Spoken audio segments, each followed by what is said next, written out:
All right, Dano. Maybe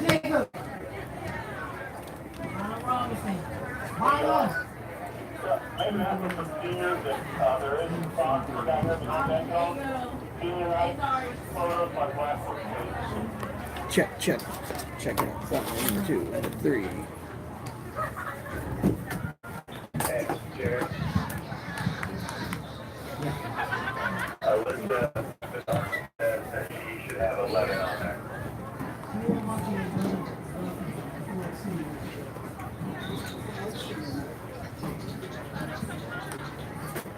You've seen out there is a photography by Blackwood in the end zone. If you would like to have your picture made, you will see him in the end zone. Please report to him to get your picture made if you desire.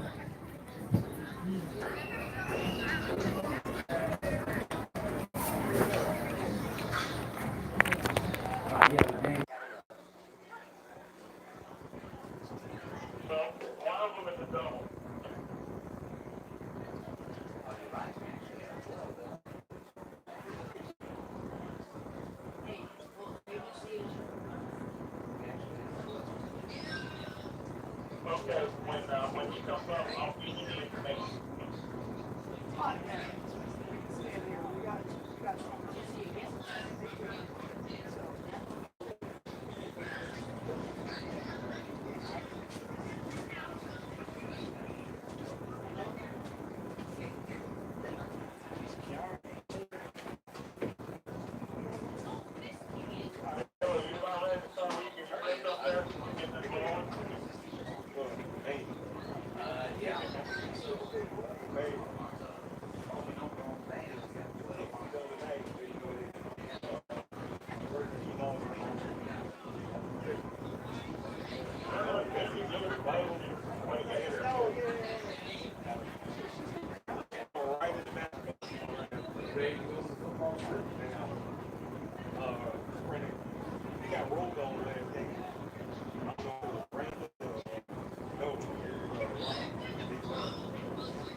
Yeah, I was there.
Good evening, ladies and gentlemen, and welcome to Vanguard High School for our 2019 Senior Night Recognition Ceremony. I want to thank you for coming out to help us as we honor our senior football players, cheerleaders, and band members. These young men and women are in their final year of high school, and we would like to take this opportunity to thank each one of them for the work they've put in over the years. First, we would like to recognize our senior night football players.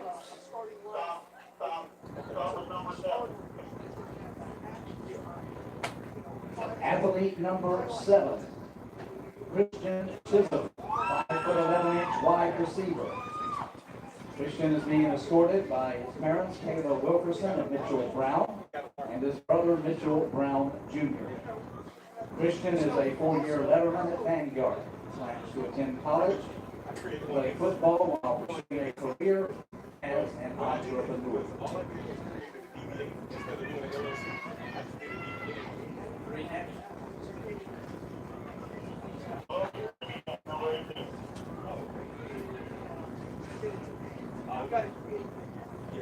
Athlete number 18, Logan Swift, also known as Mr. Kick It Deep.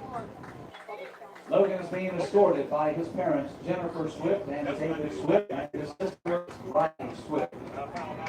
Logan is a 4-year letterman at Vanguard and plans to attend college and play football while pursuing a career in orthodontics.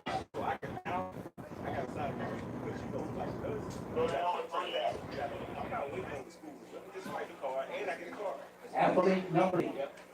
Dez is being escorted by his father, Desmond Daly Sr., and grandmother, June Daly. Dez is a 1st-year letterman at Vanguard in football. He plans to attend college and play football and basketball while pursuing a career in orthodontics.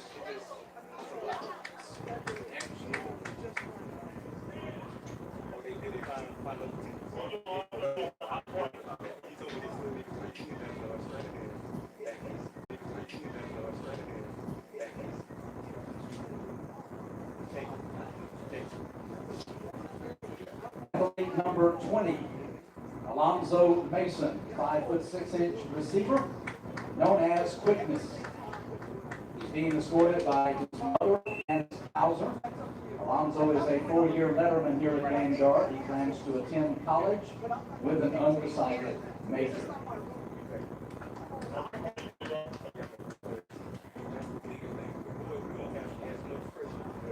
Athlete number 22, Lamaris Frazier, 6'2". Frazier, 6'2". Cassandra Edison and Morris Frazier Jr. Morris is a Frazier Jr. Morris is a 2-year letterman at Vanguard.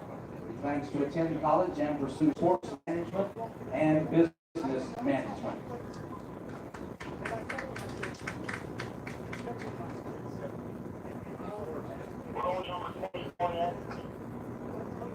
Athlete number 24, Tamale Johnson. Tamale is being escorted by his grandmother, Bessie Radden. Tamale is a 1st-year letterman here at Vanguard. He plans to attend college and major in sports management.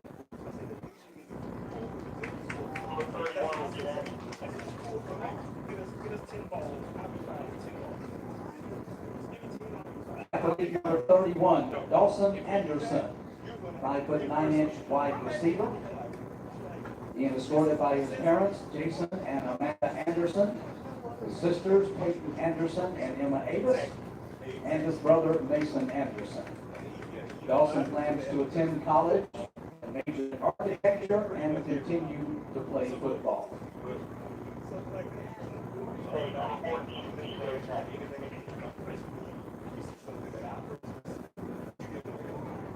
Athlete number 14, Desmond Daly Jr., 6-foot-tall defensive back, quarterback, known as DJ.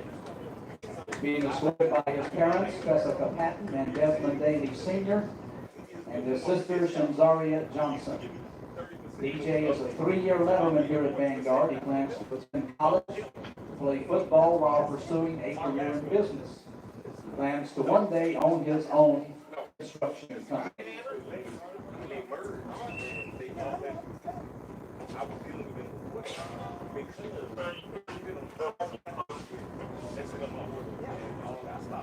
Athlete number 32, Dwayne McBride, 6-foot-tall, 215-pound running back, known as Debo. He's being escorted by his dad, Dwayne McBride, and grandmother, Sheila Searcy. Dwayne is a 1st-year letterman at Vanguard. He plans to attend college to play football and major in criminal justice.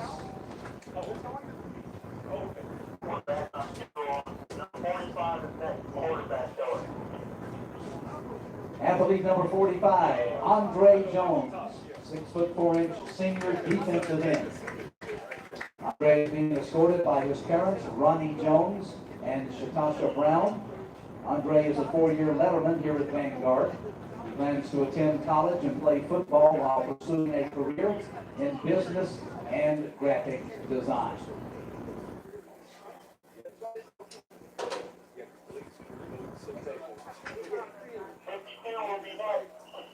Athlete number 52, Javier Martinez, 6-foot-tall defensive tackle. He's being escorted by his parents, Joyce Molina and Joel Molina.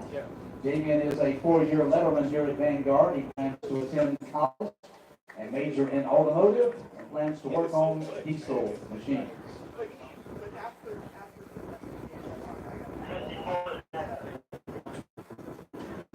Athlete number 54, Jalen Franklin, 6-foot-tall defensive tackle.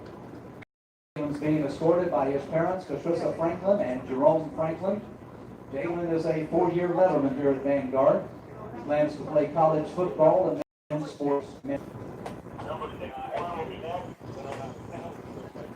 Athlete number 60, defensive guard, being escorted by his parents, Evelyn Nesbitt and Hayward Nesbitt. Jason is a 4-year letterman here at Vanguard. He plans to major in psychology and minor in real estate.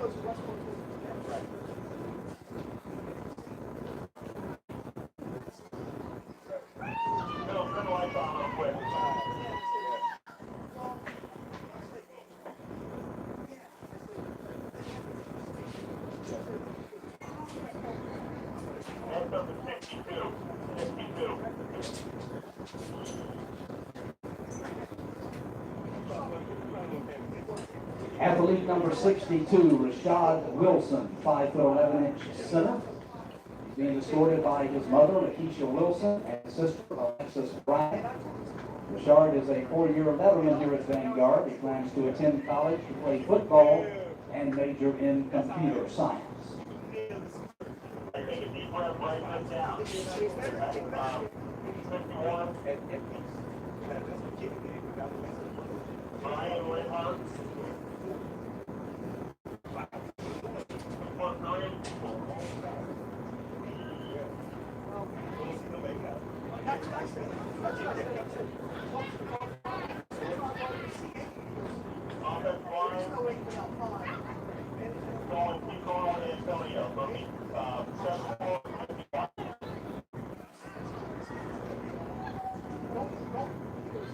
Athlete number 51, Brian Lindmark, 6'3" offensive lineman.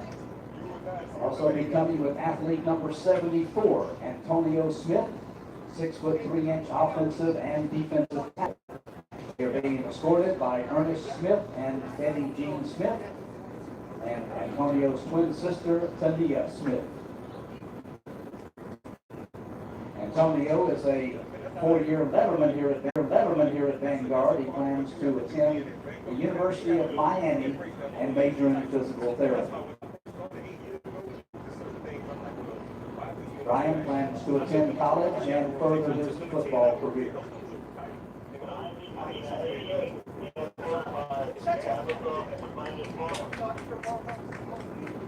Athlete number 88, Lamonte Jackson, 5'10" running back, known as Quickness Farmer. Lamonte is a 1st-year letterman here at Vanguard. He plans to join the Army.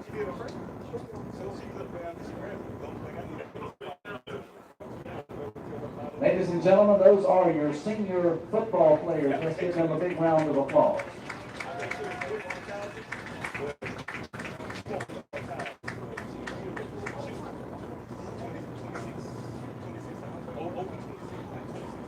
Next, we will introduce our varsity senior cheerleader, Caitlin Land.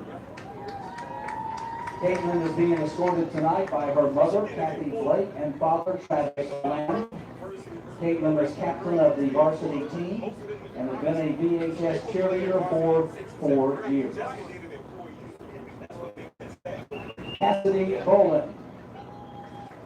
Cassidy is being escorted tonight by her parents, Cindy and Myron Bolin. Cassidy is captain of the varsity team and has been a VHS cheerleader for 3 years. Faith Dooley. Faith is being escorted to Dooley. Faith has been a VHS cheerleader for 2 years.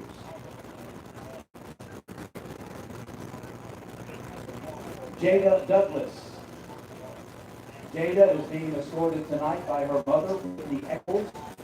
Jada is captain of her varsity team and has been a VHS cheerleader for 4 years. Amaya Hope. Amaya is being escorted tonight by her parents, Lovely and Alvin Hope, and her sister, Amani Hope. Amaya has been a VHS cheerleader for 3 years.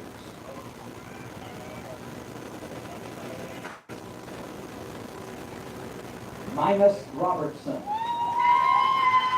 Minus is being escorted tonight by her mother, Angela Brown. Minus has been a VHS cheerleader for 2 years.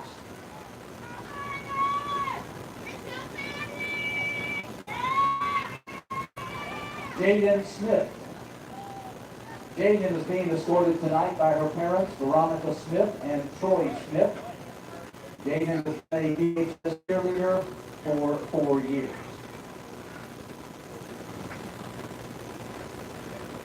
Shayla Stevens.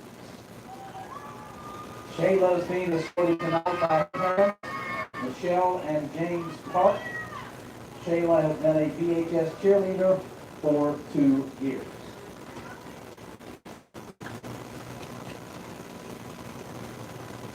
Elise Wynn. Elise is being escorted tonight by her mother, Brenda Wynn. Elise has been a VHS cheerleader for 4 years.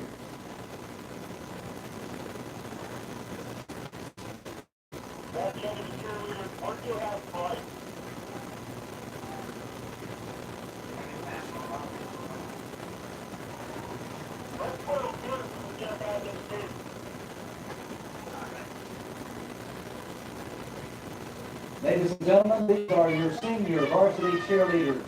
Let's give them a big round of applause.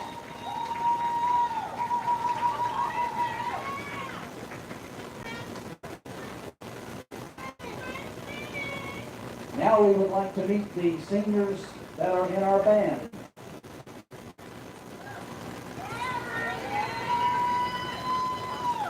Daniel Bright. Daniel is a 4-year band member. He is the son of Andy and Melissa Bright. He is being escorted by his dad, Andy Bright.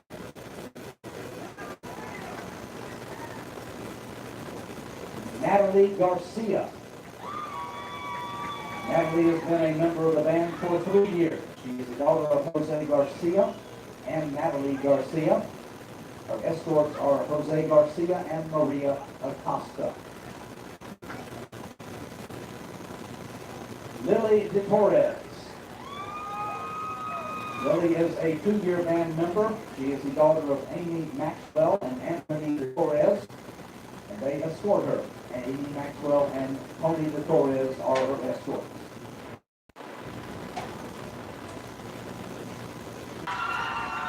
Kiara is a 4-year band member. She is the daughter of Crystal Baker. She is being escorted by Crystal Baker and Trevion Moore.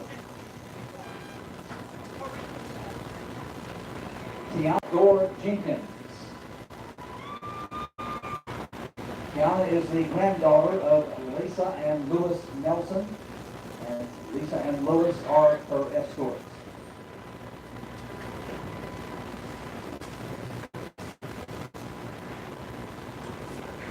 Andrew Crawford. Andrew is a 4-year member of the band. He's the son of Dolores and Ryan Turrentine. His escorts are Dolores, Ryan, Trinity, and Billy. You know, the big thing tonight is going to be the North Marion. Yep. Nathan Keith. All day. So, Nathan is a 4-year band member. He's the son of his escorts, Bonnie and Vincent Peach.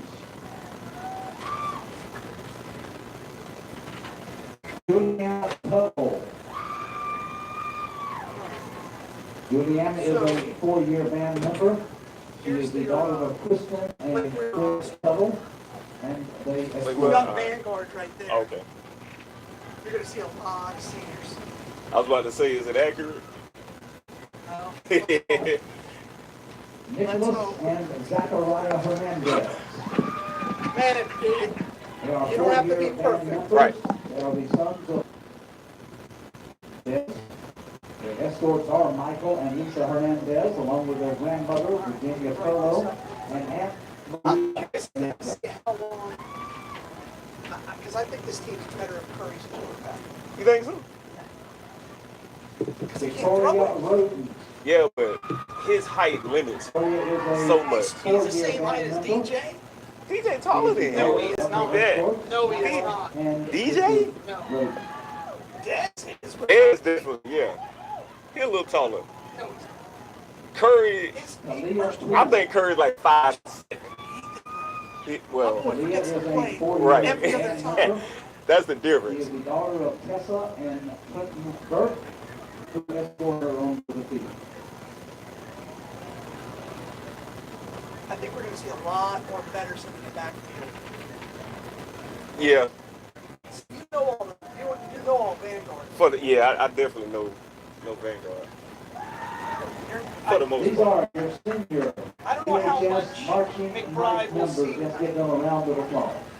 Yeah, with this time, Okay. the guy reached out to me already. He told me he did. Yeah. Now, they have a program, full athletic department. Mm-hmm. And you get a discount for that. It's 10 something. It's 10 grand. But everybody can use it. I told him I'd make that.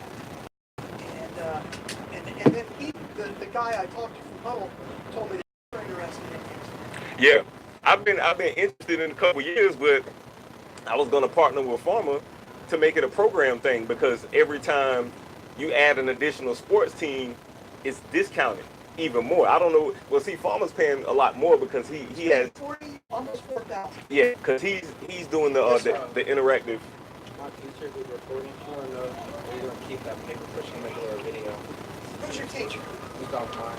You tell her that I emailed her and she never replied. You tell her Galen said he emailed you. And here, give her my card. Because I need her because she's going to video my games. So, let me give you my card. Thank you, sir. It's like, man, I didn't want all that. I just wanted the roster. Yeah. But the thing is, man, Once again, I if like there's Huddle. anybody interested I love in it. helping on the chain crew, please support the North End Zone. Yeah, but you use that to film study. That's what it's there for. Help us on the chain The crew. Google Drive, I'm like, man, that's No, not the same. that's old school. That's an archaic way of doing it because up until last season, right? Because up until last season, I'm still using a camcorder, and I'm like, I don't want to do that no more. I'm like, that's old. I film the games, I take them on, upload them to my laptop, and if a coach needs film, then I got to put it on YouTube because I don't have another method. Huddle, you can just share it directly to them, and that's how And then follow it. You watch the whole game. exactly. And you do, and each You know, that's another thing. Yeah. about them, yeah. you do film breakdown. I do all that. I can do all that through Huddle. I can And I then can you do it on the make fly. notes and make the guy. Break down clips. Yeah. You can do all that. Yeah, I'm gonna get it because It's only $1,200. the bottom basic one is 800. Well, What do you get 850. for 800? 800 is each student, each player gets an account. How of, many? It's unlimited. It's whatever. Yeah, it's unlimited. They get an account. They just don't get the advanced features, which I don't know. I didn't read it, but each one of them they can log in, break their plays down. The coach gets one. You get access to do all that. That's the bottom basement version. Which for what we need, that's all I need it for. Just to upload the film. Yeah. And I talked to the guy. He never called me back, but I talked to him, and I'm like, yeah. Nebraska? I'm like, I'm definitely interested. I don't Absolutely. even know the late year quarterback. Me either. It's the senior. Oh, Deontay Yeah. Simpkins. Yeah. I know Simpkins. Ladies and gentlemen, as you entered the stadium tonight, you were greeted as the students working against tobacco club. What is his, Tonight, Number 8. is the Friday Night Done Right campaign, where students are pledging not to engage in tobacco, alcohol, or drug use, but instead cheering on the Vanguard Knights. Stop by and sign Once a we're pledge left this at that team, table I'm where you done. came in. Oh man, yeah. He ran over there to TC. Yeah. I like it. I like Bert a lot. Yeah. He's a good kid. Exactly. Coached him and he's Oh yeah, with the Steelers. Yeah. Mind you to visit our concession stand. We were careful. I had a little rainstorm earlier. Might be a little slip from the stand, so we walk carefully as we walking out of the stadium. And we'll begin in about 25 minutes. So visit the concession stand and settle down for homecoming 2019 at Vanguard. And at that time, of course, we will have our homecoming ceremony. We'll crown our homecoming. Check 1 2 1 2 1 2. All right, check.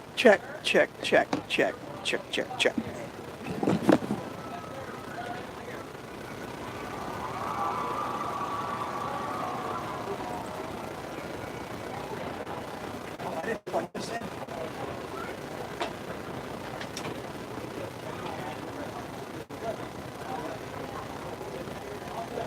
How many of those old Vanguard broadcasts you got?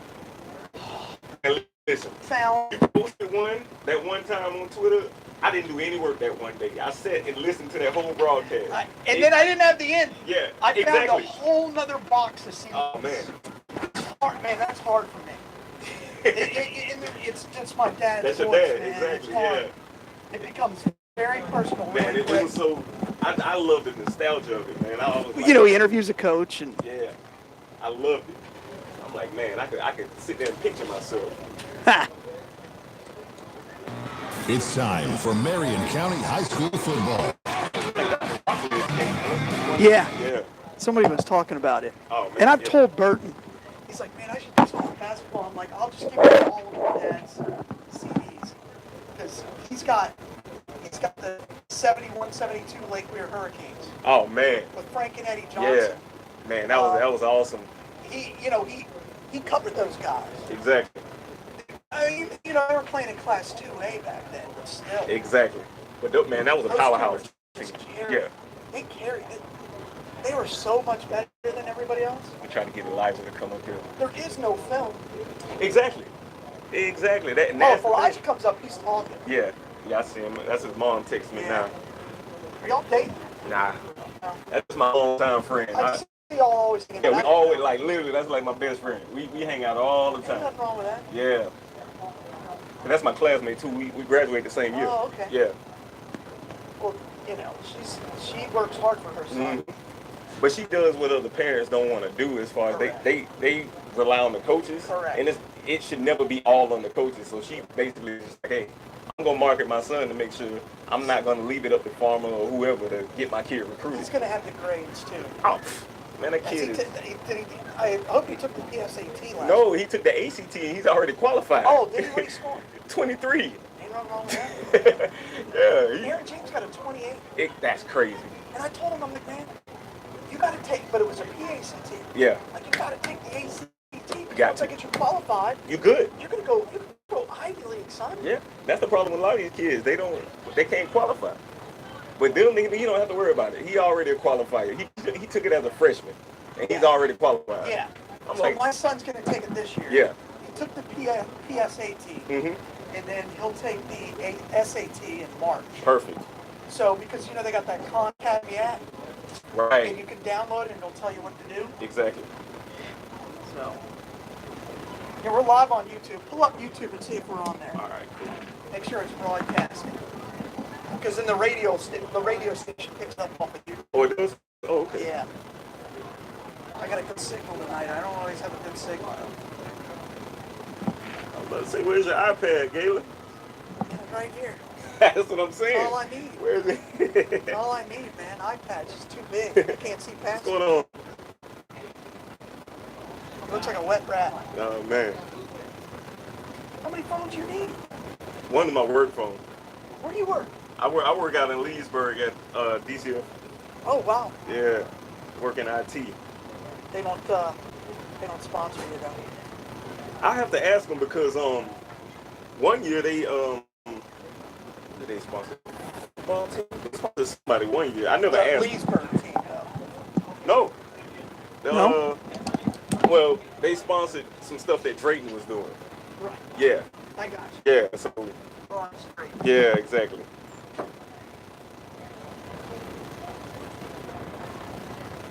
All right. Let's see. I got taught a flat screen. I I got taught a flat screen TV. That's what. Yeah. I gotta get one. Just use one. Oh, really? Just use the scoreboard. You can take it. That frustrates me. Listen. I It got was. this laptop's his. Oh, it is working. Yeah. We good. Yeah. See if you can hear me. Yo, there's a hum. All right, there we go. Y'all say. Yeah.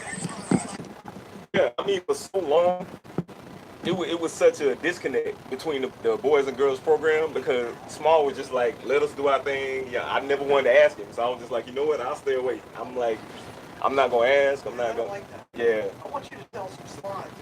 exactly. I need to. I keep posting it every time. Have your girls buy. Somebody, I can't remember. $25. Somebody was They telling look me. good. I don't have no problem with them. I told them, I'm like, listen, we trying to fundraise. You Hey, you know what? I can give you if you sell. We can split that revenue. I need to post it. I have Yeah. no problem doing that. Yeah. But you got to sell them. Hmm. But that's the good thing about it though. Like with the e-commerce stuff, I like to just give them a link where they can That's all buy I did. where they can buy it themselves instead of having to come through me. That's correct. Nah. You don't want to touch that. I do not want to touch it at all. Bert, you gave me $1,000. Oh yeah? That made me happy. Oh yeah. That goes a long way, man. Yeah, and even with our ball situation, That's I- 10 balls. I was just like, you know what? Don't even worry about it. So what I started doing every time somebody donated money, I buy a ball here, and just accumulate. I think I got like 12 now of the new Wilsons. What's your team fee? 300. So yeah, they've been paying it for ever since I got there. So Damn. and they pay it, no problem. So that'll cover their warm-ups, that'll cover their bag, that'll cover their shooting shirt, that'll cover their sneakers, that'll cover their. Well, we incorporate their meals into it too. So So when you go away, when we go to away games, and it's a break, yeah, and like their hotel, so like their portion. Terrence, It- my they, kids couldn't afford it. they do it every year. What we do is My kids couldn't afford it. I give them fundraisers from the summertime. Still, man, And- you're not close to that. We've been doing that. For the 8 years I've been there, I've always left it at 300. And they do it. They find ways. I'm like, We're doing 60, and I hate it. really? I Oh hate man. it. No, I hate charging. Yeah. I don't. I think it's an honor and a privilege. You shouldn't Mhm. have to pay. You It's shouldn't have something to. you earn. And that's why I try to harp so much on fundraising because I'm like, well, listen, if I can raise $5,000, y'all don't have to pay for nothing. Y'all will cover it. Usually I come up about half that. Usually. Yeah.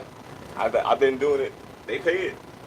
They find ways. They fundraise. Hell, they get out there. We do our bucket drives. We do all that stuff. And I'm like, well, whoever's You here. take like $200 for that. No. Ours, last time we were out there for 4 hours, made $850. Publix, Pearl Britain, Yeah. we were out there from 9 to 1, $875. You didn't make that. Yeah, According to Todd, yeah. we went to the mall. No, we did didn't all do them that. all. Well, our big money makers is at Publix. Pearl Britain, we go on a Saturday, we out there for like 4 hours. Man, all you gotta do is ask for the store manager. Once Yeah, you oh do yeah, that, yeah. They're boom. good with it. Man, they, We made like $200 from the Wise Guys. yeah, no, we always come out big. We last season going into the season, 1,500. We went into the season with Wow. 1,500. Yeah, we did because we only did it twice. Well, because if we can combine our efforts, Mhm. because I've done all the sponsorship packages. Yeah, So and see, mine are pre-made. I've done it. I've had the same one. Yeah. I alter it a little bit. When I start seeing what Small was charging, I'm like, I can go up because my lowest sponsorship amount was like $25. Small was like 50, 100, 1,000. I'm like, my biggest one was 500. I'm like, you know what? Then I saw what football was doing. Oh, football's next I'm level. like, man, I said, I'm lowballing. I'm asking these companies, hey, $200 sponsorship, $500 sponsorship. They were like, no, let's charge more. All right, Here we go. getting ready. Yep. All right. So he picks it up right at 7:15. Okay. And let's have some fun. Yes, sir.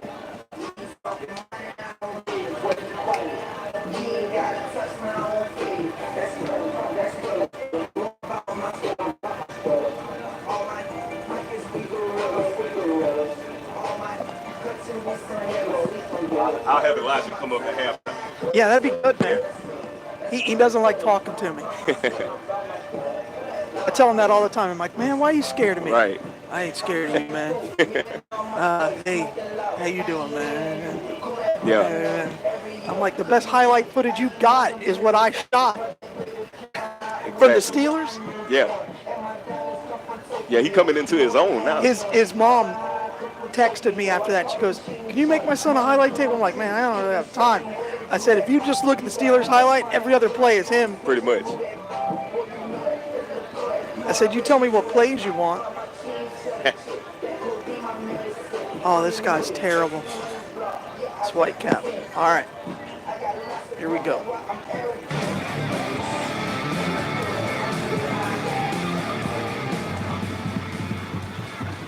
It's time for Marion County High School football. Let's go.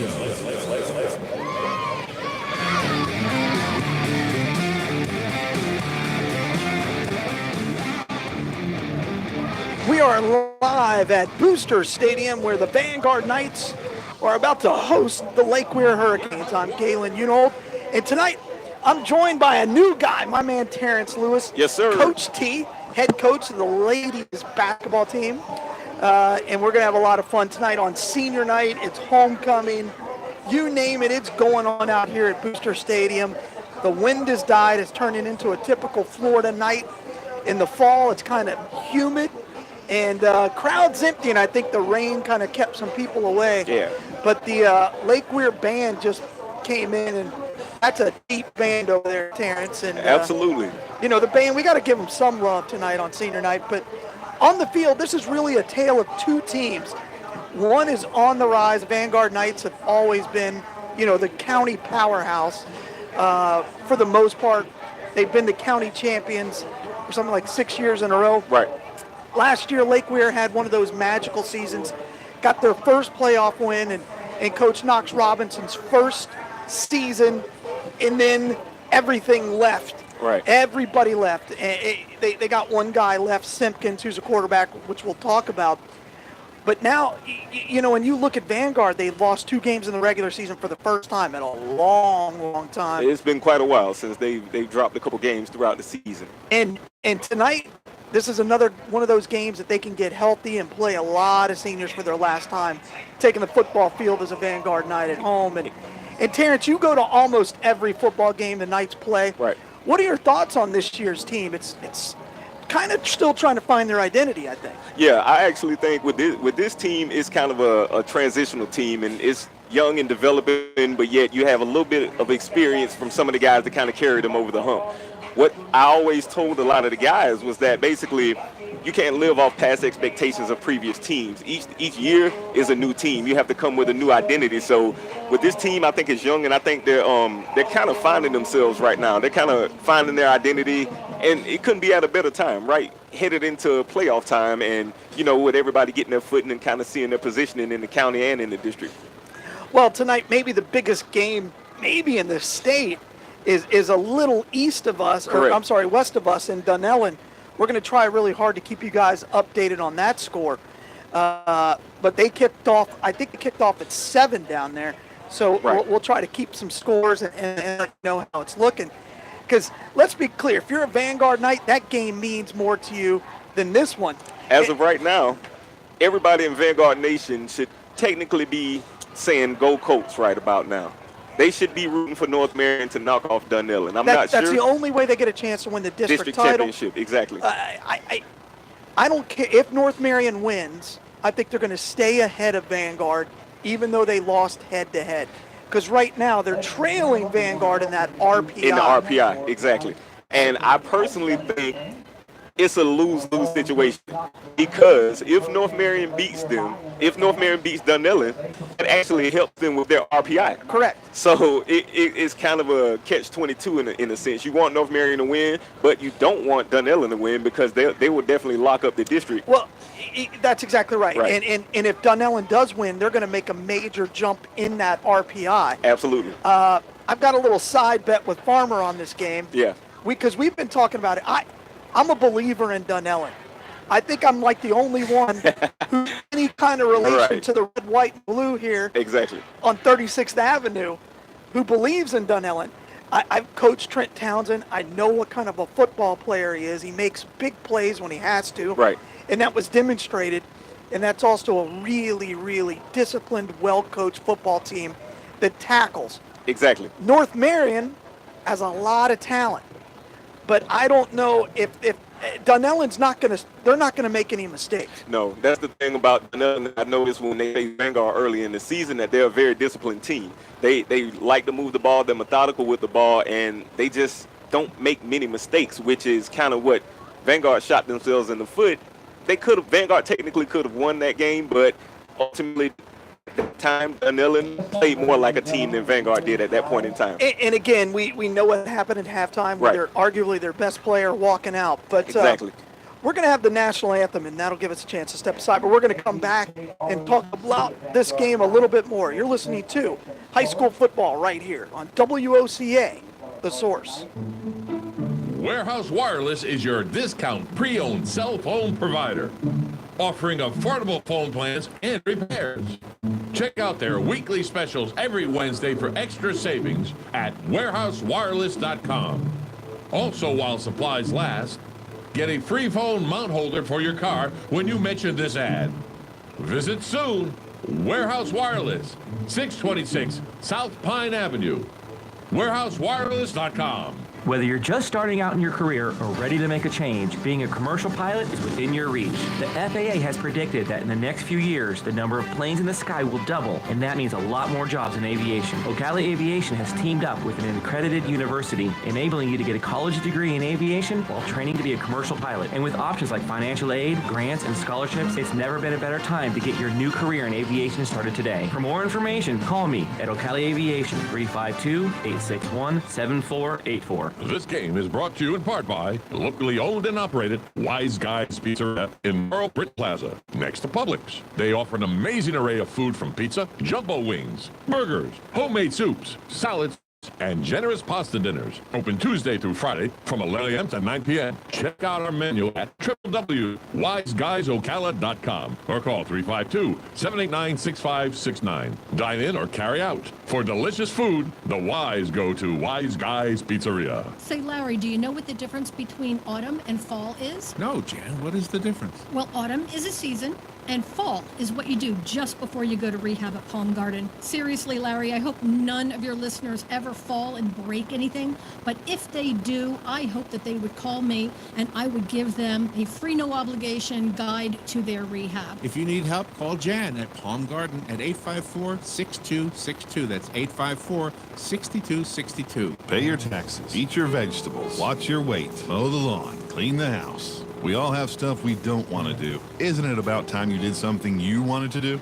Like getting your pilot's license? At Ocala Aviation, they make it fun and easy, and you can start by taking one of their discovery flights. For only $99, you get to go up in the airplane with an FAA-certified flight instructor and actually fly the plane yourself. It's a perfect way to see if flying is for you.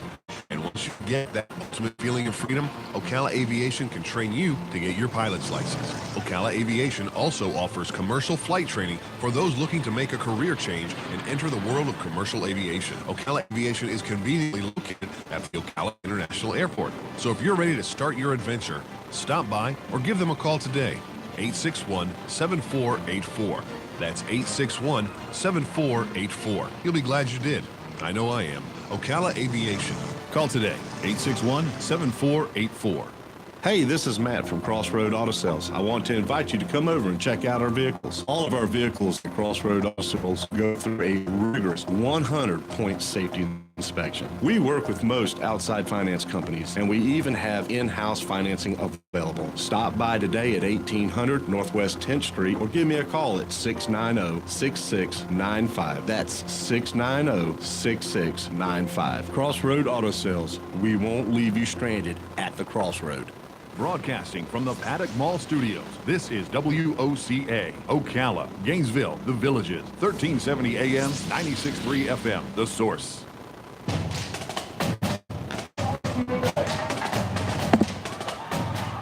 Welcome back to Booster Stadium. I'm Galen Udall. I'm joined with Terrence Lewis, formerly known as Terrence Smith. Right. Little inside joke. Yes, sir. And again, we kind of broke this game down before, but let's talk a little bit more about this Vanguard team. And the defense for Vanguard has been exceptional.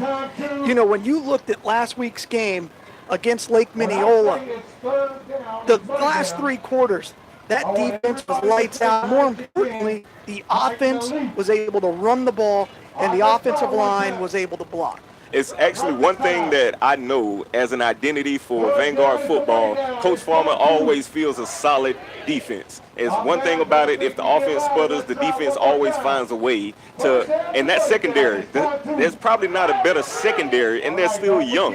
That's the thing that I love about Coach Farmer's coach teams. They always put out a strong defense and a good secondary, always. Yeah, that's absolutely right. And so offensively, I got a chance to talk to one of the coaches before the game, offensive line coach, Coach Smith, and I said, hey, you got an H-back. Right. And he goes, yeah, man, that helped a lot. Exactly. Because what teams have been doing is running whether it's a 3-man front or a 4-man front, but they were just sending linebackers in rushing a gap every single play, and the guards in the center couldn't do anything about it. And that H-back is able to come in and create that cutback lane, and that's made a real difference in the running game, and Brian back is really helpful. And one of the keys that I personally think with Vanguard, especially if they're having trouble on the interior, is just getting the ball out quick. Get it out in the flat. Just make sure that, and they have enough skilled players to make sure that they're able to get it out. Being if you have Rucker, you have Tevin Williams, you have McBride out there. They can all create plays. So it's just a matter of being able to get the ball out, and the style of spread offense that Vanguard runs is predicated on their skilled players. Yeah, that's right. And you know, there's been a lot of different quarterbacks back there. Right. And DJ Daly, I guess, has got the starting job now. Yes. You know, we can go all day about quarterbacks. I mean, that's what football teams like to do. Curry is a much better thrower of the ball. But DJ Daly, when he gets a ball in his hand, something is going to happen. He can make it happen. It could be a 15-yard loss, or it could be an 80-yard gain out of absolutely nothing. But one way or the other, the football is going to very rarely stay at the same spot on the field. Correct. And you're going to live by that, and you're going to die by that. I mean, we saw it last week with Lake Mineola when they had that safety. And I asked the coach, I said, tell me you didn't call that play, because they ran it from the shotgun. The ball was on like the 6-inch line, and he was dead before he touched the ball, even though he fumbled it. And he goes, oh, no, that was supposed to be under center. Yep. He just didn't know. He forgot to play, and that's an issue with a guy who's never played quarterback at the high school level. Exactly. Even though he is a senior. Correct. He is one of the captains, along with Tony Smith, who's guy that we're going to talk about a lot, because this is his last home game for the Vanguard Knights, unless we go into the playoffs. Right. Probably be second round. There's no way we're going to get a first-round playoff game. But what a player he has meant for this football team. He's going to go to the University of Miami. They moved him from left tackle over to right tackle, and that's also changed his offensive line for the better. Absolutely. And with Big Tony, and that's a lot of things, no matter how many skilled players that you may have, you're nothing without your line. You're nothing without your big guys up front. And without that, you can be able to create and a lot of pancakes, a lot of big blocks from Big Tony, and I like to see what he's going to do with himself in the future. Yeah, I'm ready to see him helping out Nkosi Perry and that offensive line down in Miami. Nkosi getting a start? He's getting another start, and one thing that Tony needs, he needs to get down there to Miami, because Miami definitely needs an O-line right about now. Well, and he'll play the guard at the next level, I think. Right. He might. His feet are better than I think than people realize. Right. But he's better. He's better at guard. I think that's because he can pull. I agree. And I think he can make a difference. I definitely agree. You know, other than that, I think McBride's going to be really, really good at the next level. Yes. And you know, DJ Daly, it'll come down to what he qualifies at, Yep. where he can go, because kid's talented. Exactly. He's an elite cornerback, it's skill-wise. Exactly. So you see him what he can do with the football. But tonight, it's going to be a lot of seniors, a lot of people who haven't played a lot but have earned that right for senior night to make it their night.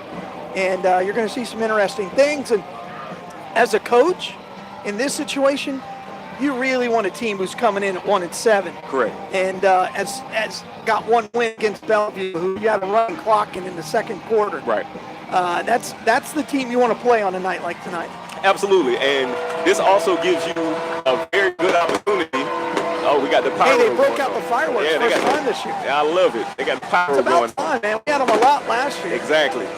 Yeah, this actually an opportunity also, speaking with Coach Crockett and Coach Farmer, to get your young guys worked in and to get your guys in, because you never know what could happen, to get them some reps, to get them some on-field experience, just so that they're able to get out there on the field and contribute. Yeah, and again, they earned it. Absolutely. And one of the really big factors that I really think helped this team is that whole JV's team basically moved up. They moved up, yes. Everybody who wanted to play except for Aaron James, because I need him on the basketball court. Definitely. Definitely. Aaron James is going to be special. Yes. I say that every broadcast, but I'm glad that just gave them more bodies and they got more reps, and then they can have ones versus ones a little bit more. Yes, they definitely need it. And with that, with the younger guys, and even some of the skill positions that you may not necessarily have a lot of depth behind, you can get more of your quarterback. I like number 20, Jake Englehart. I liked him from the JV squad. Coached him in baseball. Really? He was on man. my all-star team Yeah. like 10 years ago. I like that kid. Gutsy kid. I like the energy that he brings, and he's a young kid. Not afraid of anything. Nothing. I love that. You need that development at quarterback. So I'm excited. I don't think we'll be seeing him tonight. No, not at all. But again, and I'm a big fan of Steve Kerr. Yes. I've been a big fan of his since MCYFL days. He got a little gun shy. He was seeing ghosts. If you were watching the game with the Patriots on Monday night. He throws a nice ball, but he just has to up his decision making, and I love the way he throws the ball. All right, so both teams have taken the field, and the Knights are going to receive first. They're going to work from our right to our left. They're wearing the all blue with white numbers. This is a great game for the broadcasters because these uniforms are perfect. Exactly. And so Lake Weir is going to be doing the kicking, and Kaufman is going to be the kicker for Lake Weir as he's waiting for the whistle to blow. So are we. On a beautiful night, there are going to be fireworks. There's going to be an air horn or two. It's a good night. Glad to see Larry Fuqua got the funding done for the fireworks. Yes, sir. Oh, it's an onside kick, and it's picked up and fallen on at the Lake Weir side of the 47, and that was Farmer who fell on it. Big Ron. Just a sophomore. That dude's big. Ron Leslie. Ron Leslie Farmer. Yes, sir. I don't know what you call him. Yeah, I call him Leslie. I've called him Ronald. I've called him Ron. I've called him Ronnie. I just call him Big Ron. Yeah, he's a big boy. Just a sophomore. Oh, yes. So the Knights will take the field. Ball sits at the Lake Weir side of the 47. Be interesting to see what the Lake Weir defense does early on here. DJ Daly is the quarterback. McBride with his both ankles taped pretty heavily. Kids being great academics from McBride. He's probably going to end up at Vanderbilt. Just wait for that final offer. Right. They are going to have H-back. They're going to give it to McBride. He's in the backfield. Ball pops out, and it's going to be picked up by an offensive lineman. Boy, the Canes had that ball in their hands and let it go, but that ball goes all the way back to the 37-yard line.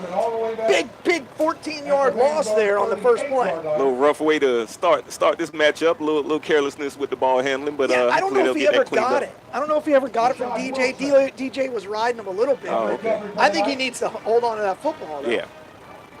All right, so Jones is the H-back. Now they go to no tight end with two wideouts each way. McBride is to DJ's left. They're going to give it on the jet Little stealer jet sweep sweep. to Tevin Tevin Williams. Williams. He's over the 40. Makes a move at midfield, cuts inside, breaks a tackle, gets all the way into Lake Weir territory, enough for a first down. It's one thing I can tell you about number 2. I love Tevin Williams. He's like one of those jitterbug type guys. He can just get it out and run that ball, and he always falls forward regardless of his size. I love Tevin Williams. He weighs maybe 140. If that, soaking wet. But I'm glad to see they're getting the ball because he was a great running back for this team last year. Yes. And there's another fumbled snap, but McBride holds on, breaks a tackle, breaks 2, carries a guy, gets hit at the 23, and falls forward to the 22. It'll be 1st and 10 Knights. Having a little ball security issues right now. And Again, that transfer between Daly and McBride just needs to get a little cleaner. 10:56 left to go. Opening drive for the Knights. And they're feeling good about themselves. This offensive line is getting the job done. They're going with the 2 wideouts, 1 back. No tight end. He's going to give it to McBride again. He is over the right side, cuts it back. It's got 5, and then he's popped. Safety came up and cleaned house there. That was actually the defensive end came through and cleaned house, and that was led by Chan. Nice play. There's one thing about McBride that I like is he may get stopped early, but he will eventually get going. He will wear a defense down, and he will break multiple tackles. He wears you out, man. He will wear you down. Big dude. If you stand next to him, he's a lot bigger than what they say. Exactly. All right, Daly's going to keep it on the draw. He heads up the middle. He's got one man to beat in the end zone, but he's brought down right at the 1 yard line, maybe the 2-inch line. And it'll be 1st and goal Knights with Nice 10 draw minutes play. left to go here in the first quarter. It's a nice draw play there by DJ. Good patience to let that hole form. Here we go. They're going to go quick. He's going to give it to McBride. McBride puts his head barrels down his and way. gets into the end zone. For Touchdown, 6. Knights. And that's why you need a guy like McBride in there, because you put it on the 1, you don't need a fullback. You put your big bruiser in there and just let him do all the rest of the work. Oh, they're going to call false start. Oh, man, you're backing that Against up. the Knights. And, you know, it's interesting. Rucker wasn't in there. You know, and he's played a ton this year. I can't remember him sitting out a series on offense. But he was ready to go in for the extra point. He's back at it. They got to let Logan kick the extra point tonight, don't they? You would have to. You know, we've had Senior a solid night. Yeah, exactly. We've had solid production from Logan. I like Logan back there to He's a great punter. exactly. Give him a try back there kicking that field goal. 2 wide outs, and Chan tries to get the count and time it, but he's going to be off start. Offsides on Lake Weir. That'll be half the distance to the goal. So after the whole transition, they're going to be 1st and goal from about the 3. 9:49. You're listening to high school football right here on WOCA The Source. Brought to you by Wise Guys Pizza. They're going to give it to McBride. He heads up the middle. He's hitting the backfield, keeps his legs going, tries to bounce it out, but he's brought down at the line of scrimmage. Maybe a gain of 1. They'll set up 2nd and goal. Yeah, maybe an 1/8 of an inch on that gain. Davian Knox with a nice tackle. And I'll tell you what, there's nobody here from Lake Weir. There's about 15 people over there. That's disappointing. That's pretty much it. And they're going to give him to McBride again. He's hitting the backfield he stopped again. And that time, Chin came over and cleaned him from the defensive end position. And they're running the same defense that everybody has against the Knights, where they're having 4 down linemen and the 2 linebackers just coming scot-free. And they're just overloading that side. Tony Johnson's playing at the right end, but they are killing the guard in the center. I'd say we need to see a little quarterback run or something to the outside just to bounce it out. We ran 3 straight inside draws and keep it, because that defensive end is he's biting on it every time. Sure is. All right, so here we go. 3rd and goal from the 3. They give it to it to McBride, and instead he rolls out and throws it into the end zone. Touchdown, Tevin Williams.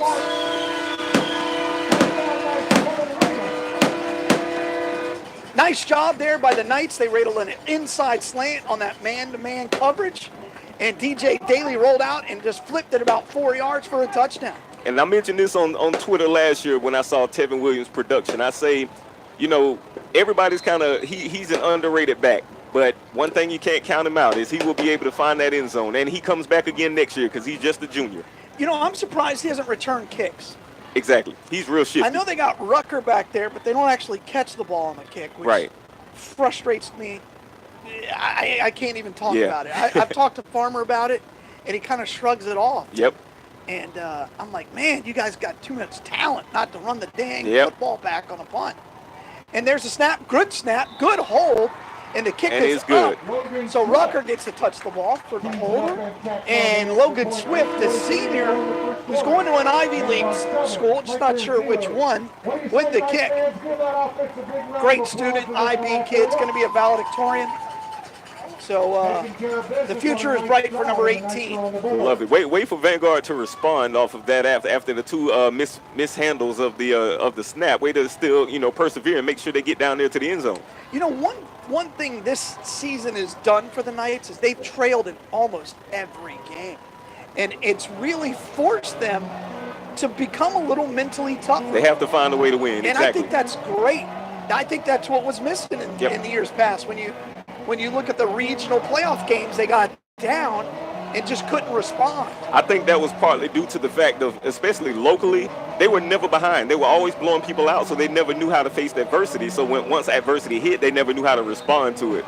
Well, they've been in a lot of tight football games this year. That Yes. Carroll City game being the biggest one. Exactly. All right, so I'm really curious to see who's going to play on defense this year. So they're waiting to bring some guys on. Rucker comes in for Betterson. Not quite sure what that was about. Equipment issue of some kind, I think. I think we got it all squared away. We got 11 and ready to go. Yeah. Now. All right, so Logan Swift's going to kick it off, and back deep it's going to be Simpkins. And Green is also back there. Waiting for Logan. He takes about a 35-yard run up on the ball. Gets a full sprint, kicks it deep into the corner of the end zone, and does it stay in bounds? Yes, Couldn't see. touchback. Touchback. Yes. It's right there in our dead spot. So it'll be 1st and 10 from the 20 for Lake Weir Hurricanes. 8:43 left to go in the first quarter. The Lake Weir Hurricanes trail 7-0, but they will get the ball for the first time. And I'm Galen Udall, joined by Terrence Lewis, and this is brought to you by Wise Guys Pizza and Warehouse Wireless. Warehouse Wireless, home of the used cell phone, where go to warehousewireless.com. I think you'll be shocked by what you can get for an iPhone 9. I saw one there. I was like, wow, that's about a third of what I would expect to pay. So check it out. 2 wideouts each way for Simpkins. He's going to hand the ball off, and he's going to go up the middle, gain maybe a yard, and that'll be 2nd and short. That was Matavius Randall on the carry. So what I'm looking forward to seeing from number 8, Lake Weir on Simpkins, I'm looking forward to seeing how he can create with his limited amount of skill players on the outside. He was an everything do it quarterback last year. I just want to see how he's going to hold up with this Vanguard front. Yeah, I think the defensive side of the football, especially that defensive line, I think everybody knows how I feel about Bryce Langston. And Andre Jones on the other side. Andre Jones has had a great second half of this season. 2nd and 7. They're going to give it to Randall again. Nope, Simpkins keeps it. Heads up the middle, breaks a tackle, spins, dives ahead. Smart football player. He's right at the yard marker. They're going to say he got a first down. It'll be 1st and 10 at the 30 for Simpkins. He pushes the ball forward up. He's such a good athlete. I like Simpkins. He's going to be able to create. Last I checked, I think he was he committed to USF? Yes. Okay. Yeah, he's going to follow, last year's player, not Frazier's. Frazier's at Dunellen. Can't remember the wide receiver ended up going down there. Gotcha. But he's going to go down there, and that's great for this program. And that'll be a good fit for him, too, with the style of offense that Charlie Strong He's going to runs. keep it again. He's going to have it over left side, carrying Jones. Big Ronald. And then he's going to be brought down after a 4-yard gain. Looked like it was more than that, but Jones just rode him like a horse. One thing I like to see about Jones is his ability. He looks a little undersized to play the position that he does, but he always finds the football.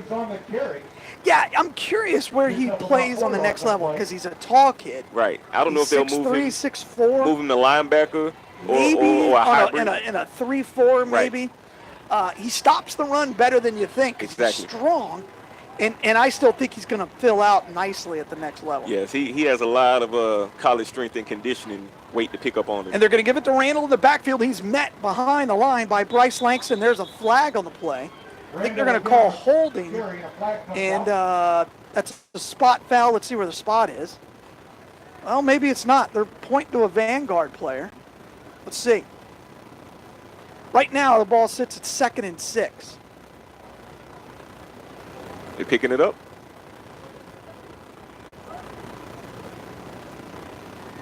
Officials are still kind of figuring out what they're going to do. Did they pick it up? That's an inadvertent flag, yeah. Nope. They're going to call personal foul. Oh, against the Knights. Oh, that's 15.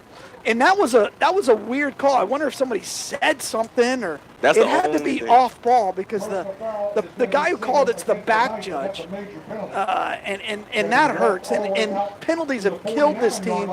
They're averaging right at about 120 penalty yards a game, Terrence, and that's you cannot win in playoff football. That hurt them against Carroll City, hurt them against Dunellen. That will not help you out. So it's 1st and 10 for Lake Weir, and there's a flag on the play. That'll be false start, illegal procedure against the Hurricanes. That'll set up 1st and 15. That's what Vanguard. It seems as if they're one of the more penalized teams in the area right now, and that's kind of hurt them and shot them in the foot, especially in the Carroll City game where I felt as if that game was winnable. Yeah, and it's not just the Carroll City game, but the Dunellen game, and it almost cost them in the North Marion game. We know it cost them last year in the playoffs.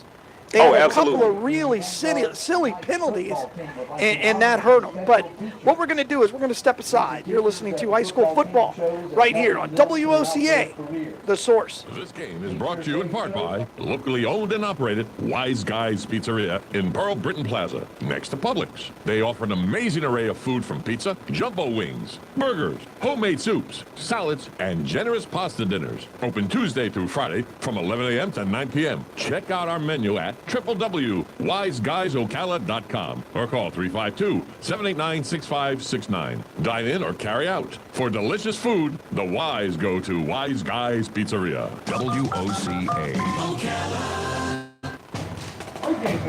All right, here we are. We are back right here at Booster Stadium. The Knights lead 7-0 over the Lake Weir Hurricanes. Lake Weir have the ball for the first time. It's 1st and 15 after that illegal procedure. Simpkins is in shotgun. He's going to give it to Randall in the backfield, who's knocked down in the backfield. Nice play there by the interior line for Vanguard. That's going to set up 2nd down and about 17. And that was again Andre Jones coming from the offside once again. Big play there. Good push up front by the Vanguard Knights defensive line. And, you know, everybody is double teaming Bryce Langston this year. I think he's leading the world in holding penalties. Ronald Carpenter is also really emerging in that guard position. I was actually just about to mention him. Yes, Carpenter. I liked how he got to the quarterback just then. 2nd and 17. 3 wideouts to the bottom for Lake Weir. Low snap. He manages to fire. Fires into the backfield, into the flats. Nice break up by Rucker. Good play there by Ruck. Not a well-thrown ball. Timing was all off after Simpkins bobbled it. But Rucker, you know, he's a kid who's really, really quiet off the field. You know, you wouldn't even know he was in the room unless he's surrounded by his teammates. He doesn't talk unless you talk to him. And even then, I've talked to him, and he goes, yes, sir. Exactly. Kind of, yes, sir. You know, but he's amazing when he's on the field. You could just tell how much he loves the game of football. He just comes alive. Simpson's going to run the option to the left. He keeps it, turns it upfield. He breaks a tackle, breaks 2, gets into Vanguard Knight territory, and is brought down at the 34-yard line of the Knights. Simpkins with a fake option and then just turned the corner. And then you see his athletic speed and was really able to just turn on the jets and ran past 3 guys. I didn't think Vanguard was actually ready for that one. I think they actually thought that was another RPO option that actually turned into an option play which sprung for a big game. Yeah, they put Randall out in motion. That was a nice little play draw. This is a big game for Knox Robinson. He just wants to keep this respectful. Yes. 3 wideouts now to the bottom, 1 to the top. They're going to give it to Randall. He heads right up the middle, and Ronald Jones pulls him down. once again. And nice play Nice play there. That'll set up second down, and they're going to say he got a yard. It'll be 2nd and 9. There's also big Ron Leslie on that tackle. He is huge, man. His legs are, you know, I'm a skinny dude. You understand Yeah, skinny. exactly. I'm all about it. His legs are both of us. Yeah. I mean, one leg. That's a big kid. His leg is 30. And he can 38. move. He can move also. He's That's so fun to watch. Yes. Just a sophomore. I'm surprised he doesn't play nose guard, but he's just so quick. Yeah, he has a lot of diversity to his game. Oh, another low snap. bobble snap. Simpkins gets away from Bryce Langston, heads over the left side. He's got 5, and then he's knocked out of bounds hard. Boy, you got some quickness because he just ran past Bryce Langston. That's that quick playability with Simpkins that I was talking about earlier. Just him be able to create a play when there's nothing there. Just draw something in the sand and, hey, I'll make a play.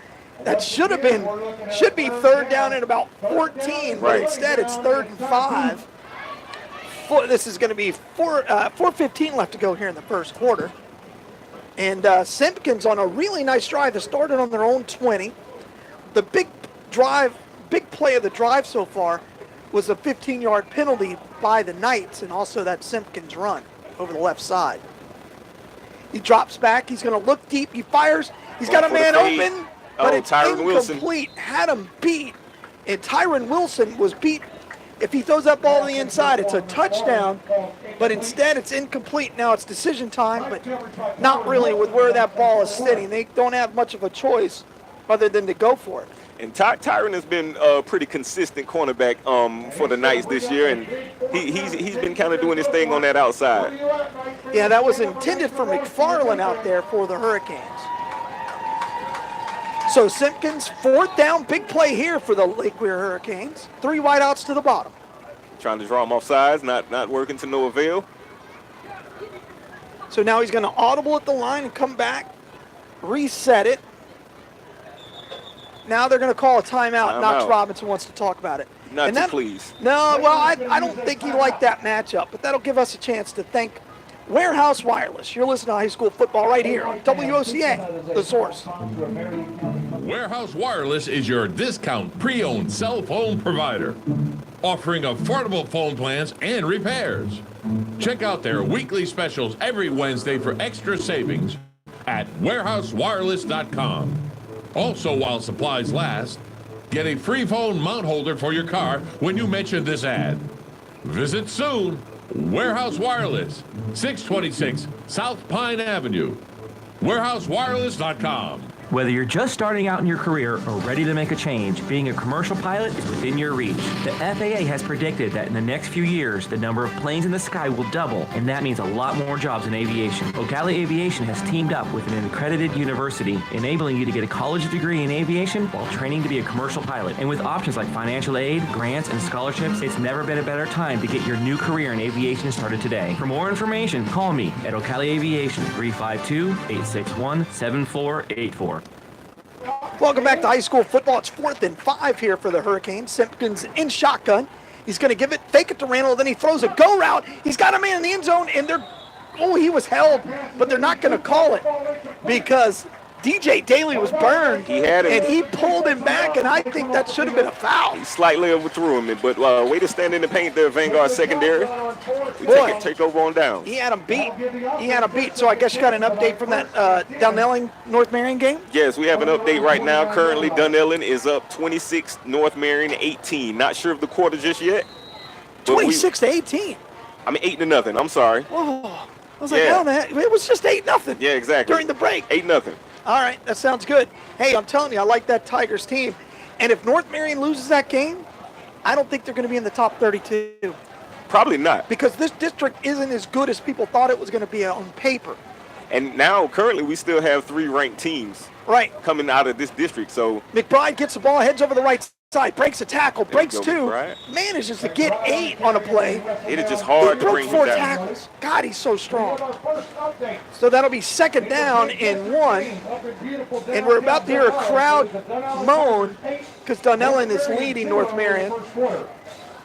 And I don't know if people really know how to react because they don't like either team. They don't like either team. Dunellen's good, man. I'm telling you. I like that football team, really well coached. Kudos to that head coach because he's done Bryce wonders. Harris. Yes. He's been there a while, and he's always good. They're always well coached, and they always play good football. DJ Daly's going to keep it. He heads over the right side. He's got a first down. He's got 10. He's over Still midfield, moving. breaks a tackle. Wow, what an individual effort that was. And he'll be into Lake Weir Hurricane territory. It'll be first and 10 at 48. The 48. First and 10 at the Cane 49. Got it. Got a big old mosquito there, Terrence. You're welcome. Yes, sir. He was bothering me. That thing was about as big as a horse. All right. So it'll be first and 10 Knights here inside Lake Weir territory. Second possession for them. DJ calls for the snap. He gives it to McBride. He heads over the left side this time. Breaks one. Breaks two. Tries to get a block. And then he's brought down by Kane from behind. It's one thing about McBride. You have to gang tackle him. One guy will not bring McBride down. Great individual effort there by Chin, who's playing that outside linebacker slash defensive end. And he's just following the football. Made a good play there, and now the Knights are going to bring in the H back again. They have two wideouts to the top, one to the bottom. He calls for the snap, gives it to McBride, who kind of slides in the backfield, still managed to gain 4 yards. And he still by picks it up. sheer individual effort. He left about a 9-iron divot there in the backfield. It'll be third and short. He gets up a little slow, but he's going to be all right. He's had some ankle injuries. And McBride He's already. pointing to himself. He wants to come out of his football He game. got to come out. He has a college-ready body already, in my personal opinion. I think he was born with a college-ready Yeah, body. definitely. Something happened. Yeah. Referees are waving somebody off. They're going to make Des Daly come off the field. Oh, his knee is Equipment. His equipment wasn't covering his knees. Yep. That's a kid who's only played 3 high school football games. Yeah, they make these refs make a big emphasis on equipment, be it any sport that you play in, especially on the high school level. They are very sticklers for equipment. All right, big third down here, 3rd and 3. Betterson's the running back. He's going to get, he heads up the middle, breaks a tackle. He's got a first down, tries to make a man miss, but is brought down right at the 35-yard line. It'll be first and 10, Knights. Sophomore running back, the Whip Patterson on this here. I like how shifty Betterson is. He gives you a little contrast to what McBride is able to do. Betterson's a 5'11", just a sophomore. He's a young sophomore. And I've seen this kid play a long, long time. Really, really talented kid. 2 wideouts to the top. They still got that H-back. There's a fumbled snap. Daly drops back. He has to roll over to his left, looking for help. Manages to get back to the line of scrimmage. Maybe picks up a yard. I don't think he did. Let's see where they mark it. They're going to say he got back to the line of scrimmage. Yep. Again, that's what you're going to get with DJs. He's going to make some mistakes. He does not have good hands, even though he made one of those miracle interceptions against Gainesville this year. Yes. Wow. One of those one-handed. That's an ESPN top 10. Antonio Cromartie layout catches. All right, so they're going to give sweep. it on the jet sweep to Williams. He heads over the right side, needs a block, gets it. Now cuts it back up the middle. Stutter steps, got 10, and he's knocked down right after the first down chain. And it was a huge block by Big Ron Carpenter to open that up on the outside. I really like this H-back. It just gives him a lot of flexibility. And he's able to crack back, and they're able to do some counters. And on that time, they just rolled him out, used him as a lead blocker, and that worked really well. And again, they're trying to get the ball to Tevin Williams as much as they can. I'm a big Tevin Williams fan. He's just able to move, and he's real shifty. And now they're going to line him up at running back. He's going to line up the DJ's left. There's the snap. He's going to get the ball. He heads over the right side, breaks a tackle. He's got 10. He's inside the end zone. Touchdown. Tevin Williams. Vanguard Knights on a 30-yard run. Remember that name for next year going into his senior season. Number 2, Tevin Williams, a real shifty running back. There's so many talented kids on this team. Real humble kid. They can have like 6 running backs, but with the Randall brothers and Tevin Williams and Batterson. Tevin Williams was one of the best running backs last year on this team. Exactly. And that, I think, is his first carry. Yep. At the running back position. Tevin is just a dynamic player. I just love he's a humble kid. He sat back, waited his turn, and every chance he gets to take advantage of the opportunity. Really, really good runner. He's so quick. He's got top end speed. He's really, really shifty. 19 seconds left to go here in the first quarter, Logan Swift's going to come in and do the kicking. There's a flag on the play, and they're going to call a delay of game against Vanguard. That'll back them up 5 yards. Good firework display tonight. Where's that been all year? Exactly. Wow, it's still going. Man, somebody must have went to the buy one, get one free. They had to let it go. Man, every time there's fireworks, I just get so distracted. It's like squirrel times 10. Exactly. You gotta love it. Gotta love the pyro. All right, so now they're going to reset, and Rucker's going to be the holder. Can't quite tell who the snapper is, but Logan is the kicker. Good snap, good hold, beautiful kick nice by air Logan on that ball, Swift. Logan. That'll be 14-0 Knights with 19 seconds left to go in the first quarter. We're going to keep it here, but while we do, I really want to thank our sponsors. Starts with Warehouse Wireless. Thank you very much for coming on and sponsoring this season. This will be my last regular season game of the year, and I want to thank you. I'm hoping you come through in the playoffs and take this Knights team as far as it goes, because WOCA will. They've made that commitment. They will broadcast every high school football game that Vanguard plays in.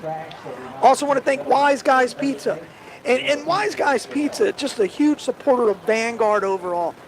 They have fundraiser nights for almost everybody. It's a lot of students work there. They're Vanguard grads. You know, their kids went to Vanguard. They're that community pizza place that we all talk about. And not only that, it's the best dang pizza in town. It's one thing that you love with high school sports, and that's community involvement. That's one thing. You got to give a big shout out to Wise Guys Pizza. All right, so here comes Logan Swift to do the kick again. And I'm not exaggerating. He's almost 20 yards off the ball. Back deep is going to be Chin. No, that's not Chin. It went into the end zone for a touchback anyway. They changed it's McFarland is back there. Logan's doing one heck of a job putting that ball back and angling it in the end zone to allow no return. He's become a weapon right there. You know, I don't know when he has returned. When you think back last year when they were doing that pooch kick and giving away 20 yards. Now they're pinning you back and you're going to have to go 80 against this team. I think Coach Crockett, who is one of the special teams coaches, I had a conversation with him about that at one point in time, and he was putting trust in his gunners at the time, and he wanted to angle that to kind of create turnovers. A lot of times it didn't work, but I see where he was coming from. All right, they're going to run Simpkins to the left for that option. This time he gives it to Randall. Randall heads over to the left side, runs out of bounds right at the stick. I think that'll be 1st and 10. No, they're going to mark him at the 29. It'll be 2nd and 1 from the 29 for the Hurricanes. All right, we're going to recognize some more alumni here. Lake Weir has had a little success with this option to the left side. Steve Boyle graduated what year?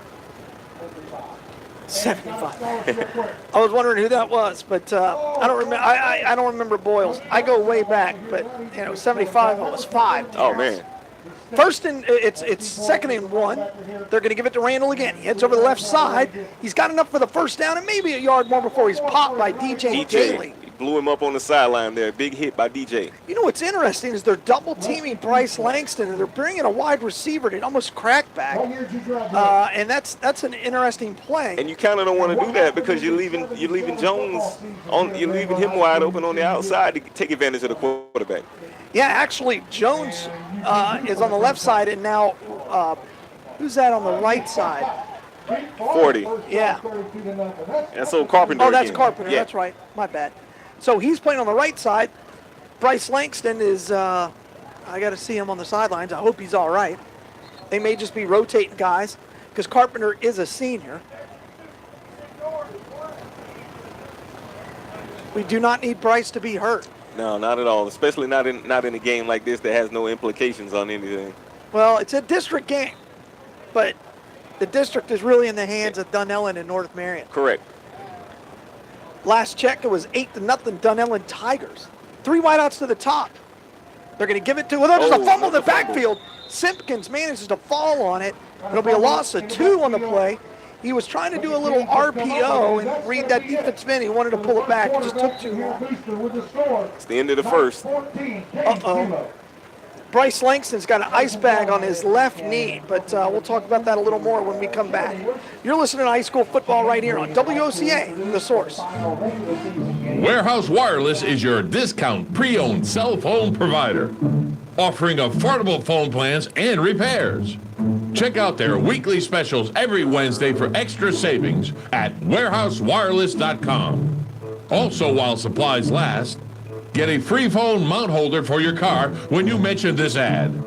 Visit soon. Warehouse Wireless, 626 South Pine Avenue. warehousewireless.com. WOCA.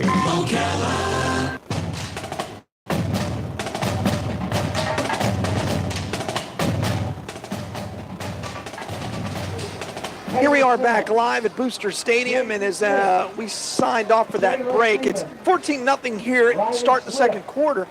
Bryce Langston is on the sideline with a big ice pack on his knee, trying to walk it off. And you know, this is a kid who's just battled leg injuries, whether it was his quad, his hamstring, his groin, his ankle.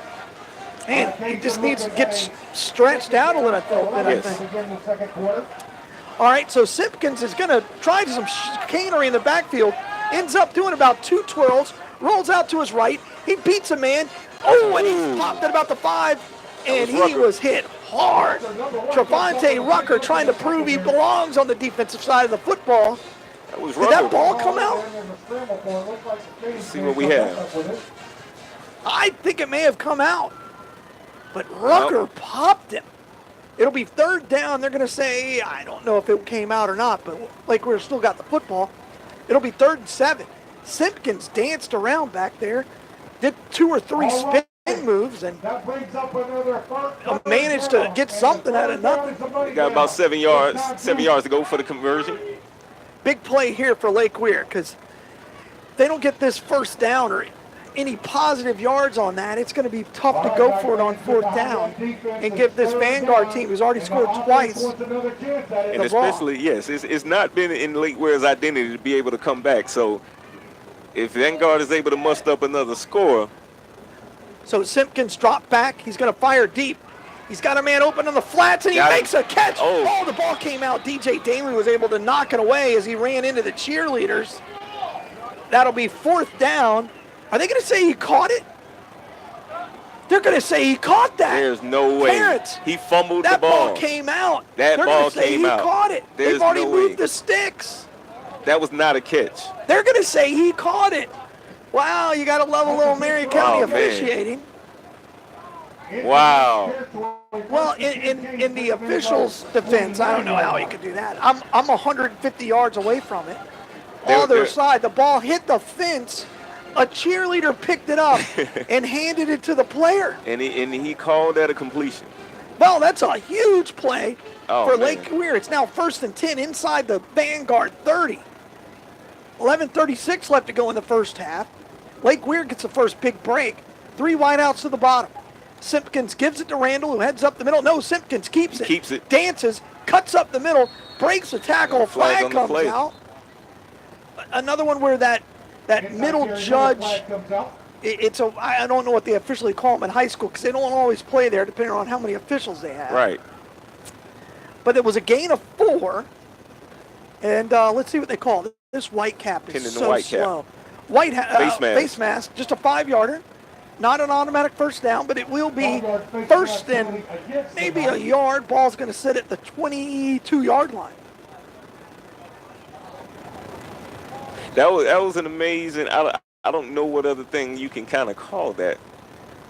You mean the catch? The lack thereof of a catch. I don't know. I don't know. You know, I always believe you should give the advantage to the aggressor, but that was obvious. That was very. The ball hit the fence and bounced, and a cheerleader handed it to the receiver. I think that's a first. I've never seen that in football. I've seen some bad calls. That's up there. Oh man. 3 wideouts to the bottom, 2 to the top. No running back. Empty set. So there's going to be a dead ball. Delay a game. I think Lake Weir's going, I don't know. I don't know. But after the face mask 5 yards, they're going to move it back. They're moving them back. It'll still be 1st and 7. 1st and 7 from now. They're going to put it at the 27-yard line. Need to get just inside the 20-yard line for a first down. Clock's rolling. Empty back. Simpkins is under all kinds of pressure. Fires into the flats, and it's picked off by Daly, who makes a nice catch. He actually brought that ball down almost exactly where the play was. Rasheed Wallace from basketball, I'm going to use one of his analogies. The ball don't lie. Ball don't lie. Yeah, that's true. Man, I haven't heard that in a long time. Hey, he was a guy who I thought was going to have a much better pro career. Yeah, he was a monster at UNC. Man. All right. You're a basketball guy. Yes, sir. Number one basketball player of all time. In college. In college. College basketball player. Honestly, you know what I would say? I would say Lenny Bias from University of Maryland. You're close in the conference, but not, no. Lenny Bias, no. Lenny Bias was a man-child. But he had 1.5 good seasons. Right. Okay. Ralph Sampson. Or Kareem. I'll give you that. Or Kareem. He was the biggest winner. Lou Alcindor, Kareem Abdul-Jabbar. I think he won 4 national titles. 4 national titles. Beat that. State championship in high school. And then he won, 4 with the Magic? So there was a delay of game as they were thoughtful and let us finish that story. Exactly. It's 1st and 15 here for the Knights as they move from our left to our right. 10:21 left to go in the second quarter. Now let's see if Vanguard can capitalize on the turnover. Usually they've been pretty good in their turnover ratio. Well, the quarterback who made the plays got the ball in his hands. Now McBride's back out there. He's going to run in the pistol set by himself. He's going to get it deep. He heads over the left side and is brought down, the right side, and he's brought down behind the line of scrimmage. That'll set up second down in a long 15. And these defensive backs for Lake Weir, looks like they're kind of overmatched and with size and speed on the outside. So let's see if Vanguard is able to take advantage of that on the outside. Yeah, but everybody the Vanguard's playing saying, all right, DJ Daly, throw it. He does, and it's dropped in the flats, intended for Tevin Williams, who had some room if he would have held on to the football. Not a poor throw at all. That was definitely a catch. It was wide open. That's one thing that DJ's really good at, with that quick catch and throw. Because you know why? He's not worried about his form. He's not worried about his technique. He's just trying to get that ball out. He's in the street, throw it as quickly as he can. Doesn't even care if he's got the laces. All right, so now here we are, 3rd and long. Big play here for the Knights. McBride's a lone running back. They do have the H-back. I think that's Jones. 2 wideouts to the top. Daly looks that way. He rolls out to his right, fires into the flats. He's got Tevin Williams. He's got a first down. He makes a man miss. He's over midfield. He's going to get a block from Savion Harris. And can he get in the end zone, win man to beat? Yes! Touchdown. Another touchdown. Nice. What a block by Savion Harris to finish opening him up. Once again, like I said, remember that name, Tevin Williams. He is coming back again for another year. Tevin Williams is an explosive running back that can create something out of nothing. 81-yard touchdown throw and catch by Tevin Williams. Really good job by DJ Daly to let that play form. Good job by the offensive line. Jones helped him out by giving him another blocker as he rolled out to his right. Good catch, good route. Touchdown Knights. It's 20-0 here at Booster Stadium. Second touchdown on the night for Tevin Williams. All of a sudden, my boy's playing. Yes, sir. All right, so here we go with the extra point from Logan Swift. Good snap, good hold. That's good. And it's good. It's 21-0. We're going to step aside and thank Warehouse Wireless. You're listening to high school football right here on WOCA, The Source. Warehouse Wireless is your discount pre-owned cell phone provider, offering affordable phone plans and repairs. Check out their weekly specials every Wednesday for extra savings at warehousewireless.com. Also, while supplies last, get a free phone mount holder for your car when you mention this ad. Visit soon. Warehouse Wireless, 626 South Pine Avenue. warehousewireless.com. WOCA. All right, welcome back to Booster Stadium. The Knights lead 21-0 over the visiting Lake Weir Hurricanes. And Terrence, what's going on the west side of the county? Oh, let me turn on your mic. There we go. All right, we have a score of interest here. We have North Marion, who just gotten on the board now. The score is now North Marion 6, Dunellen Tigers 8. We're now in the second quarter of that game. We're keeping a close eye on that game because it has district championship implications. You know, let's remember one thing. Dunellen beat Vanguard with extra points. Exactly. Vanguard scored more touchdowns, but Dunellen got 2-point conversions every single time. And that's Price Harris's go-to because he's got some strong guys. He's got a Tim Tebow, mini Tim Tebow at quarterback. Logan Swift's going to kick it deep. And that's going to be targeted into the left side of the end zone, and it falls out of bounds. That'll be a penalty, and that'll be 35. 35. Inside the 5, and that brings out a flag on the play. That's too bad. That's his first shank. I think he actually shanked that. Looked a little off, and it pulled faded. Yeah. It's a hook. If it goes to your left, it's a hook. If it goes to your right, it's a fade. Don't you play golf? I was just about to say, is that a golf reference? Because I was totally totally uninformed about that reference. It's all right. That's what I'm here to do, is make sure if you make a mistake, I point it out. Clean it up. Exactly. No, point it out. Not necessarily clean it out. Will accept that penalty. Yeah, I would think they would. Larry Fuquay in the background. So it'll be 1st and 10 for the Lake Weir Hurricanes. I move from our right to our left. Want to thank you for joining us here on this beautiful October evening. Simpkins, the quarterback, he's going to run that option to the far side. He's going to give it to his running back, and he's brought down after about a 4-yard gain. Nice run there by Matavius Randall. And one thing about that play, that option play that is working, it looks as if Carpenter's over pursuing on the pitch guy. He's biting real heavy, which is allowing the pitch to be available. You got to kind of stay at home on that to see, to make the quarterback make a decision. And again, they haven't seen the option all year, and that puts so much pressure in space against that defensive end, who is Carpenter. Yes. And he's got to make that play. 3 wideouts this time to the top. They're going to run the option that way.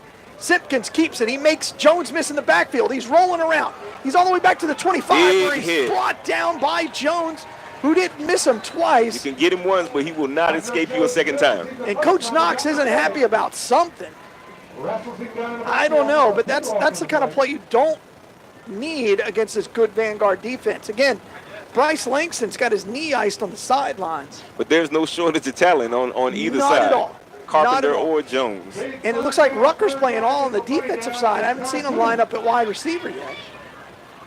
That interests me, because he's playing cornerback. Yeah, he has it at corner now, which is unusual. That's where he's been playing all night. That's really, that fascinates me.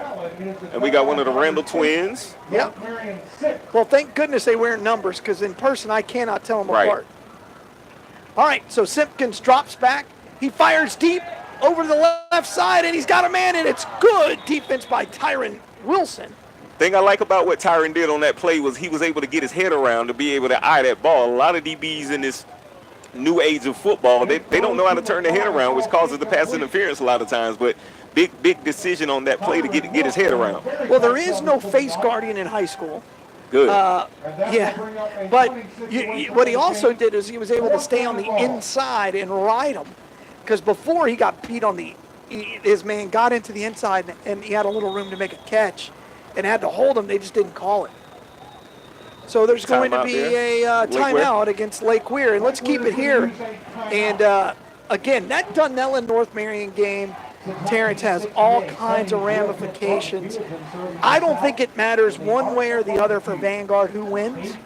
I don't think it's going to impact their RPI at all. It won't affect it due to the nature of all these teams are common opponents. So whether they win or not, you would prefer North Marion to win, but it wouldn't matter either way. Thanks, man. You need a water, Terrence? No, I'm good. All right. I got my delivery service That's here. right. All right. That's all he's good for. Just spend my money. So, if North Marion wins, they're going to stay ahead of Vanguard in the rankings. And Dunellen is going to stay ahead of Vanguard in the rankings because they beat them head-to-head. They beat them head-to-head, exactly. North Marion's got a tougher schedule, and they won the games against the tougher opponent. Vanguard lost to Carroll City. Whether you like that or not, that's a fact, and they lost to Dunellen. Yep. The teams they beat, their record is pretty atrocious outside of Lake Mineola, which helped them. Correct. All right, so it's 4th down and 20, and now they're going to bring in the punter. He gets it Oh, he got a barely piece of it. off. I don't know if he did or not, but it's not very good Could've either been way. a fingernail. Gets back to the original line of scrimmage, You mean he got a fingernail on where the that? center found the opportunity to grab the football and took it. And my boy's like, "You see that? I caught that punt." And it'll be 1st and 10 for the Knights inside Lake Weir territory. That's a big O lineman, D lineman, Corion Williams with the presence of mind. Oh boy, just fall on it. He wasn't chasing it. What's he about? 5'3", 290? Give or take. Give or take Give or 90? take. Give or take 90. All right, so here we go. We've got 3 wide receivers are going to keep the H back in. McBride's the running back. He's going to get it, heads over the right side, gets a good block, makes a man miss, goes up the middle. Breaks a hole. Somebody tries to undercut him. He runs him over, gets inside the 20 to the 17, and he absolutely destroyed the strong safety. I'm going to look who for came Vanguard. up and tried to make a play. I'm going to look for Vanguard to go ahead and let McBride get him a touch in the end zone. I'm going to keep it honest. Keith Jordan, the safety, tried to come up and undercut McBride in those legs, and he ran over him. So here's the snap. They're going to give it to McBride again. He heads up the middle, breaks a tackle, breaks 2.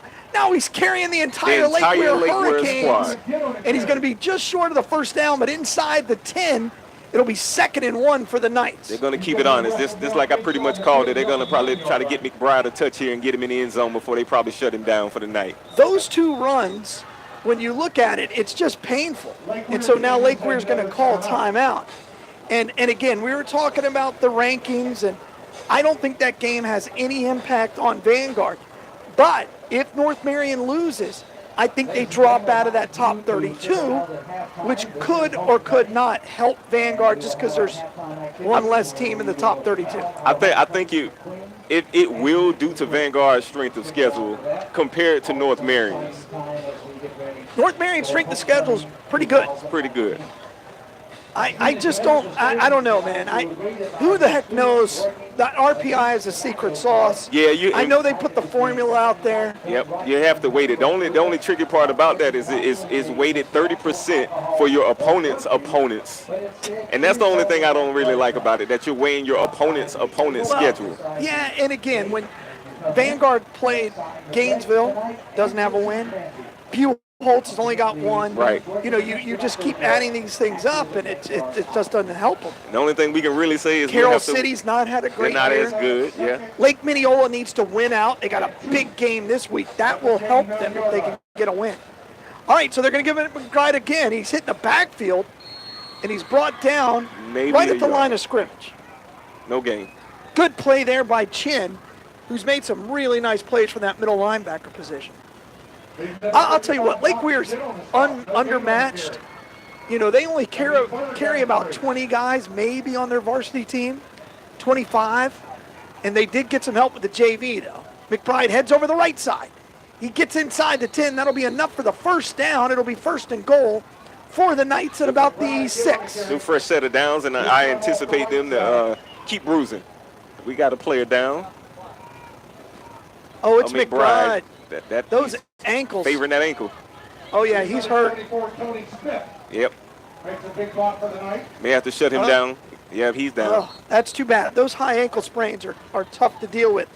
All right, we're going to step aside and thank Wise Guys Pizza. You're listening to high school football right here on WOCA, The Source. This game is brought to you in part by locally owned and operated Wise Guys Pizzeria in Pearl Britton Plaza, next to Publix. They offer an amazing array of food from pizza, jumbo wings, burgers, homemade soup, salads, and generous pasta dinners. Open Tuesday through Friday from 11 a.m. to 9 p.m. Check out our menu at www.wiseguysocala.com or call 352-789-6569. Dine in or carry out. For delicious food, the Wise go to Wise Guys Pizzeria. Broadcasting from the Paddock Mall Studios, this is WOCA, Ocala, Gainesville, The Villages, 1370 AM, 96.3 FM, The Source.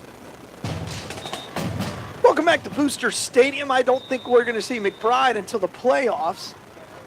So now they're going to call the water break. That is silly. I never understood that. We were just on a timeout. Now they're going to call a water break.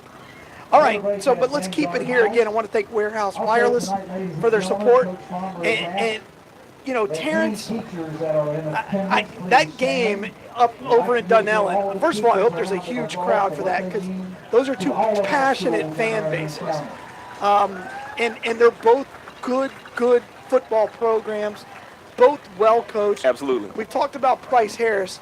But on the other side, Coach Offord has done a tremendous job with that North Marion team. Coach Offord has basically restored that good old North Side pride, and that's one thing about it that outside of, I would personally say, Vanguard, even though I'm a little biased on that, a little bit. North Marion has a very, very strong fan base. You know, I grew up, you know, around that school. My mom taught there for over 25 years, and I know it program well. Betterson gets the carry, heads up the middle, and is brought down at the line of scrimmage. It'll be 2nd and goal from the 5. Where are they marking that out? 6-yard line. And so that north side pride that you talk about, that's embedded in there. It's a culture, absolutely. You know, we're now 4th and 5th generational Colts. Absolutely. And that's what was missing, you know, in the 70s and 80s. They've had some really solid coaches there over the years, but I think you're right. Buck Offord came over from Palatka. Yep. And really restored that identity. They're going to fake the jet sweep, and DJ shakes and bakes and is brought down for a huge lost ball, pops out. Lake Weir recovers. Did they mark it? And they're going to say first and down for Lake Weir at the 12-yard line, and that's the DJ Daly experience. Yes. He's going to make something happen. You don't know what. If he doesn't hand it off, he's going to score a touchdown, lose 25 yards, fumble, or do something magical. You never know what you're getting with him. He is a box of chocolates. Yes. I mean, I don't know if he'd appreciate it if I called him Forrest. Right. But he is a box of chocolates. You never know. Well, good stand there by Lake Weir to cause a turnover, down by 21. They're going to come back out on offense. Devontae Simpkins is going to lead the pack. Let's see if Lake Weir can get something going before the half here. We got about 5:23 left on your clock. 3 wideouts to the top. Simpkins looks over, gets the snap, gives it to the running back who's met in the backfield. Maybe gets back to the line of scrimmage. Nothing doing. They're going to say he did not, so he'll be a yard short. Score of that North Marion game is still 8-6 Dunellen.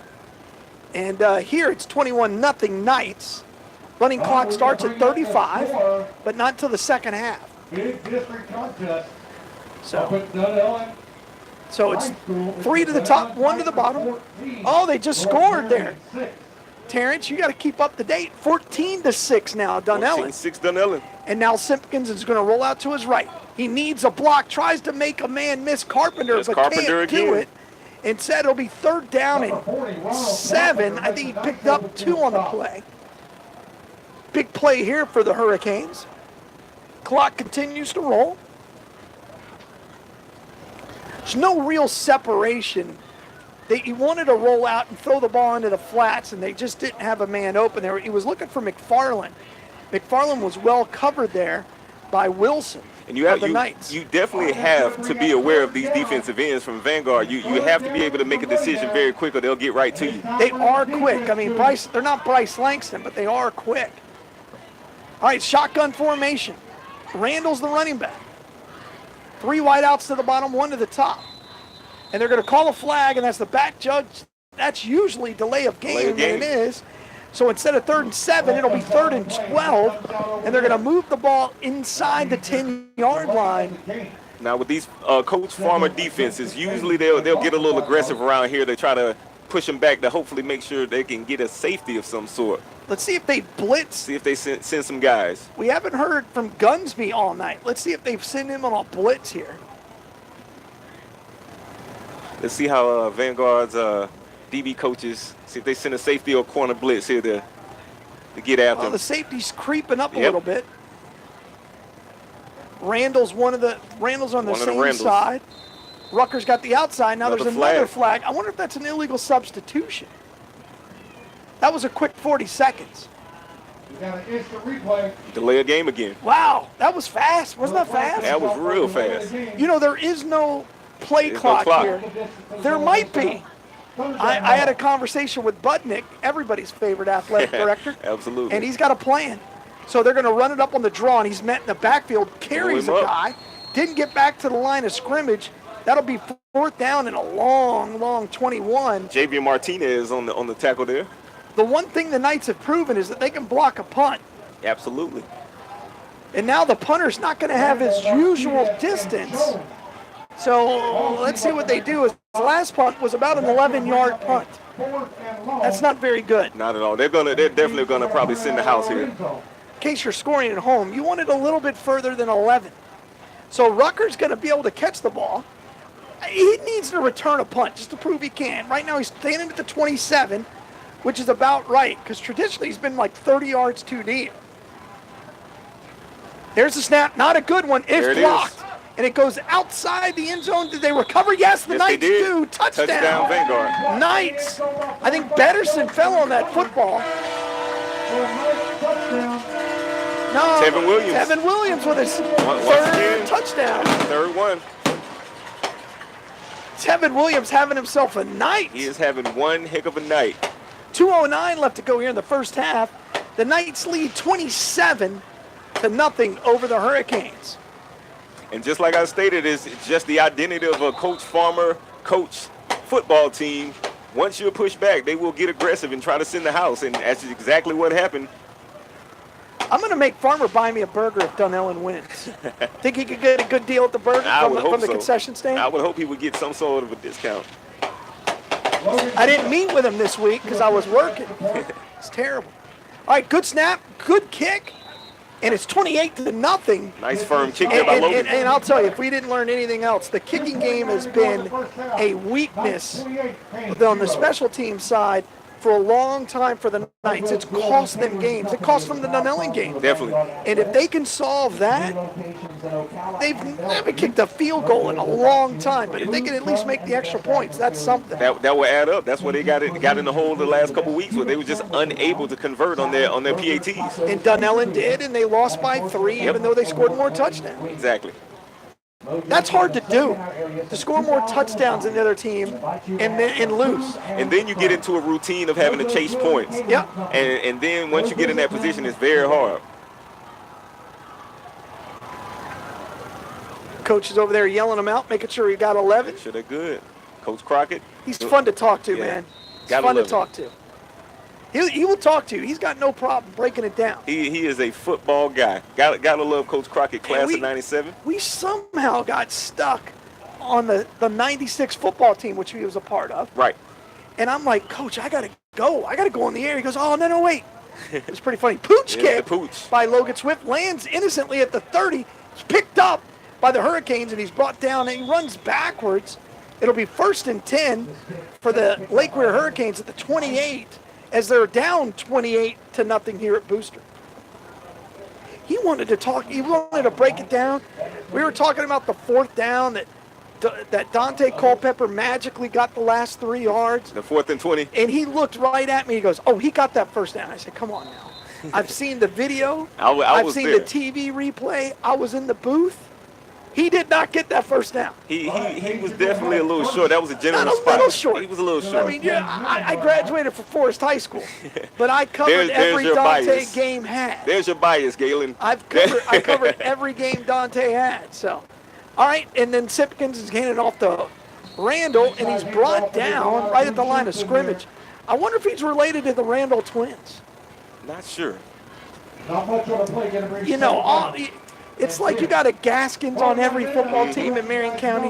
They're all related. Exactly. You got like 72 Dailies. Not exactly, yeah. And I saw Papa Daly, who was a coach out at North Marion, defensive coordinator for something like 25 years. I grew up with Eric. Oh, yeah. Eric and I used to hang out in that gym. And because both our parents taught summer school. Oh, okay. And so that's where we spent our summers. And he fumbles the snap. Simpkins rolls out to his left, breaks it down. And he's popped. Whoa, he's popped after an 8-yard gain, but pops right back up. And Sanko, who's about, 115 pounds, launched himself and popped him. He got about a 10 to 15-yard head start, and he exploded on him. I wonder if he's going to play basketball this year. He was on the freshman basketball team last year. Not sure if he's going to play JV or not. Tryouts next week. Yes, sir.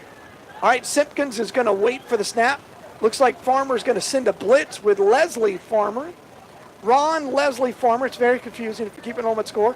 And there's a fumbled snap. Simpkins rolls out to his left. He's brought by Randall. That's Michael. Nope, that's Tyrell. Yeah, no, it's Michael. Michael. All right. And I'm Number half 23. right. Yeah. Half you can't right. go wrong with a Randall. Well, they changed numbers, and now, Vanguard's going to call timeout here with 48 seconds left, which is just fine by me. If they score, we can get a running clock to start the second half. Absolutely. And since homecoming's here, it'll be about a 45-minute halftime. Give or take. I'm really glad you're here. Absolutely, I'm here. Lord knows, halftime, there would have been like 17 minutes worth of commercials. And we'll continue to get you an update, see if we can't get some specifics from that North Marion Gunellen game. But here it's been all really Tevin Williams. It's been the Tevin Williams show. He's done it all. He's done it on offense. He's done it on special teams. He caught a slant for a touchdown, took 182 yards for another score, and then he recovered the kick in the end zone after the blocked punt. I think Carpenter got in there to block the kick, but Tevin Williams was able to fall on it. And Tevin Williams, on every field, is the smallest kid on the field. And he still finds a way to make plays. It's unbelievable. Unbelievable quickness. So Rutgers going to be back. It's 4th down and 14 here. And they're going to kick it. Rutgers standing at about the 45. They've blocked the last two. Let's see if the Knights can get there on this. Gets the snap. Good one. Gets the punt off. Quick punt. Rucker catches it. Wow, he caught it at 42. He's over midfield, and he slides down. No, he slid down. I don't know. Man, he's not happy. I don't know, maybe he slipped, but he did a baseball slide. Yeah, he looked a little disappointed in and that. Was down at about the 44, but he caught a punt. He caught a punt. Terrence, that hasn't happened all year. My boy caught a punt in the air. He caught a punt, and he actually fielded it, using those wide receiver skills there. He caught it, and he didn't let it bounce. I'm going to have to tell him that after the game. Yeah. I know he cares what I think. Josh Kimball from the Ocala Star-Banner. Now let's see if Vanguard can put this thing in the end zone. I'm anticipating them to try to put this thing in the air. Hopefully just on a short pass. Oh, we got a hold in on the play. Oh, wow. Interesting call there. On the return. Yeah. All right, so here we are. There is 41 seconds left in the game. When you look at the scoreboard at Vanguard, you always, at Booster Stadium, you always got to make sure it's right. Because right now the score says it's 88-0. All right, DJ drops back. They're going to run a screen. Poorly thrown ball. I think Randall had some room to run there, too. He got a little happy feet because he saw those interior rushers get at him. He was a little jittery on that throw. It was kind of flat. Technique is not what DJ Daly relies on. Not all athleticism. But you know what? If you're a coach, you're like, okay, an incomplete pass, we'll take that. I'm fine, and it stops the clock. That's a rarity because usually something magical happens. Yeah. For one team or another. All right, so Des Daly's going to be by himself to the top. 3 wideouts to the bottom. Rutgers on the outside. He's uncovered. He's going to drop back. DJ looks to Tevin. Tevin's chopped down. Right at midfield. That'll be 2nd, 3rd down, and they're going to say no gain. And let's see if they stop the clock or they're going to go quick. Vanguard does not have a very good hurry up. Savion Harris is wide open to the bottom. He sees it. They threw it to him. Terrible pass. But that'll stop the clock with 17 seconds left. It's 4th down and 8. A good pass. He's got a chance to get the first down. Savion Harris has become one of those guys that I enjoy hanging around. Got to know him a little bit this summer with basketball. He's feisty, man. He's going to fight for everything. He's one of the more underrated receivers to where, when that ball usually comes his way, if it's a well-thrown ball, Harris usually comes down with that ball. He had a real big circus catch early in the season that kind of put him on the radar as one of their go-to guys. Yeah. He's a Tony Johnson from last year. Right. And I do have to give a shout-out to Steve Rim. They're not wearing 5 tonight, 1. And 2, they're wearing the silver helmets. Yes. Silver helmets are a really big deal to some of those old-school guys. Right. Steve Rim, to me, isn't old. He was young when I was in high school. Yeah. So he's arguably the first great Vanguard night football player. He's probably arguably one of the all-time greats in Man, Marion don't County. tell him that. I know he's listening. You got to give it to him. He's Juice is one of those guys. He's just an all-time great. I don't call him Juice. I've told him that. I'm like, hey, you're Steve to me. I'm older than you. No, but he, when you get him and Coach Kaz and all those guys and Johnny Presley together, it's just so much fun. It's good times hearing about that. Oh, goodness gracious. Can they drink some cognac? Oh, that's an offsides. Oh, they were doing a fake, and Randall had it too, man. He had him. He had it. That would have been a score. They were doing a direct snap to the up back. They sent a man in motion, and they didn't move, so you could see they weren't in man-to-man coverage. Now let's see what they try to do. And that was wide open, so now it's going to be 4th and 8. And the clock is dead, so 16 seconds left. Tyron Wilson is the man deep. He's the gunner on the right side. They've got a kind of a bunch formation in the backfield in front of Logan. They bring a man in motion. Now they got 2 men in motion. They both got a set after that. They got a set. They do. Yep, there we go. They better hurry. And they're going to do a direct snap. Randall's got the ball. He needs to break about 4 tackles. He breaks 2, 3. He's over midfield. He's got a first down. Man. He's inside the 20, and he's chopped down right there. The clock will stop with 6 seconds left. The ball's down at the 15, and you could argue he's the second best running back on this team. Makes a huge play there. There's another and the timeout. Knights call timeout. That way the clock, because they're in no rush to set the chains, but the football can set, and then they're ready to go. 1st and 10 inside right at the 15-yard line. And the interesting thing about that is you saw the fake coming, the play prior to it, and they were gutsy enough to go ahead and run it and still convert. Are they going to let Logan Swift kick this? We shall see. I doubt it. Field goal. That would not be a Coach Farmer team. No. I said he'd take a shot. You got 6 seconds. The issue is DJ Daly doesn't know what that means. The key is, and this is where your coaching comes into play at, where if you get a quick play, you still can run another play. He's got to run. And it has to be to the sideline. He's got to run. I think they're out of timeout. Yep. So he's got to have an incomplete pass or something in the end zone. I think they're going to run a quick to the sideline. Rucker is not a wide receiver, just so you know. He's going to drop back. He's going to fire to Dez. Dez is in the end zone. Touchdown, Dez Daly from DJ. Brother Grandpa to brother. Daly will be happy. Brother to brother. Connection there. Yeah, unbelievable play. Dez, you could say he's one of the best basketball players at Vanguard right now, and made a nice catch. He's got a chance of playing Division I football. He can do either. He's got a better chance playing D1 football than he does D1 basketball. I think FAU's looking at him. The kid's 6'4". He's fast, he's quick, and he's pretty explosive. And the old saying goes, you cannot coach height. And he's got good hands. He's got that good catch radius. Doesn't run good routes, but they just ran a fade there, and DJ made a good throw. It's 34-0. Went up and got it. And there's the snap, and the kick is up, and it is low line good. Kick is good. Looked like he topped that, but it was good enough. It's 35-0 at the end of the first half. You're listening to high school football. When we get back, we're going to break down the first half and also give you another update from that Colts team. It's homecoming at Booster, and the Knights are happy on senior night. It's 35-0. Knights lead. Warehouse Wireless is your discount pre-owned cell phone provider, offering affordable phone plans and repairs. Check out their weekly specials every Wednesday for extra savings at warehousewireless.com. Also, while supplies last, get a free phone mount holder for your car when you mention this ad. Visit soon. Warehouse Wireless, 626 South Pine Avenue.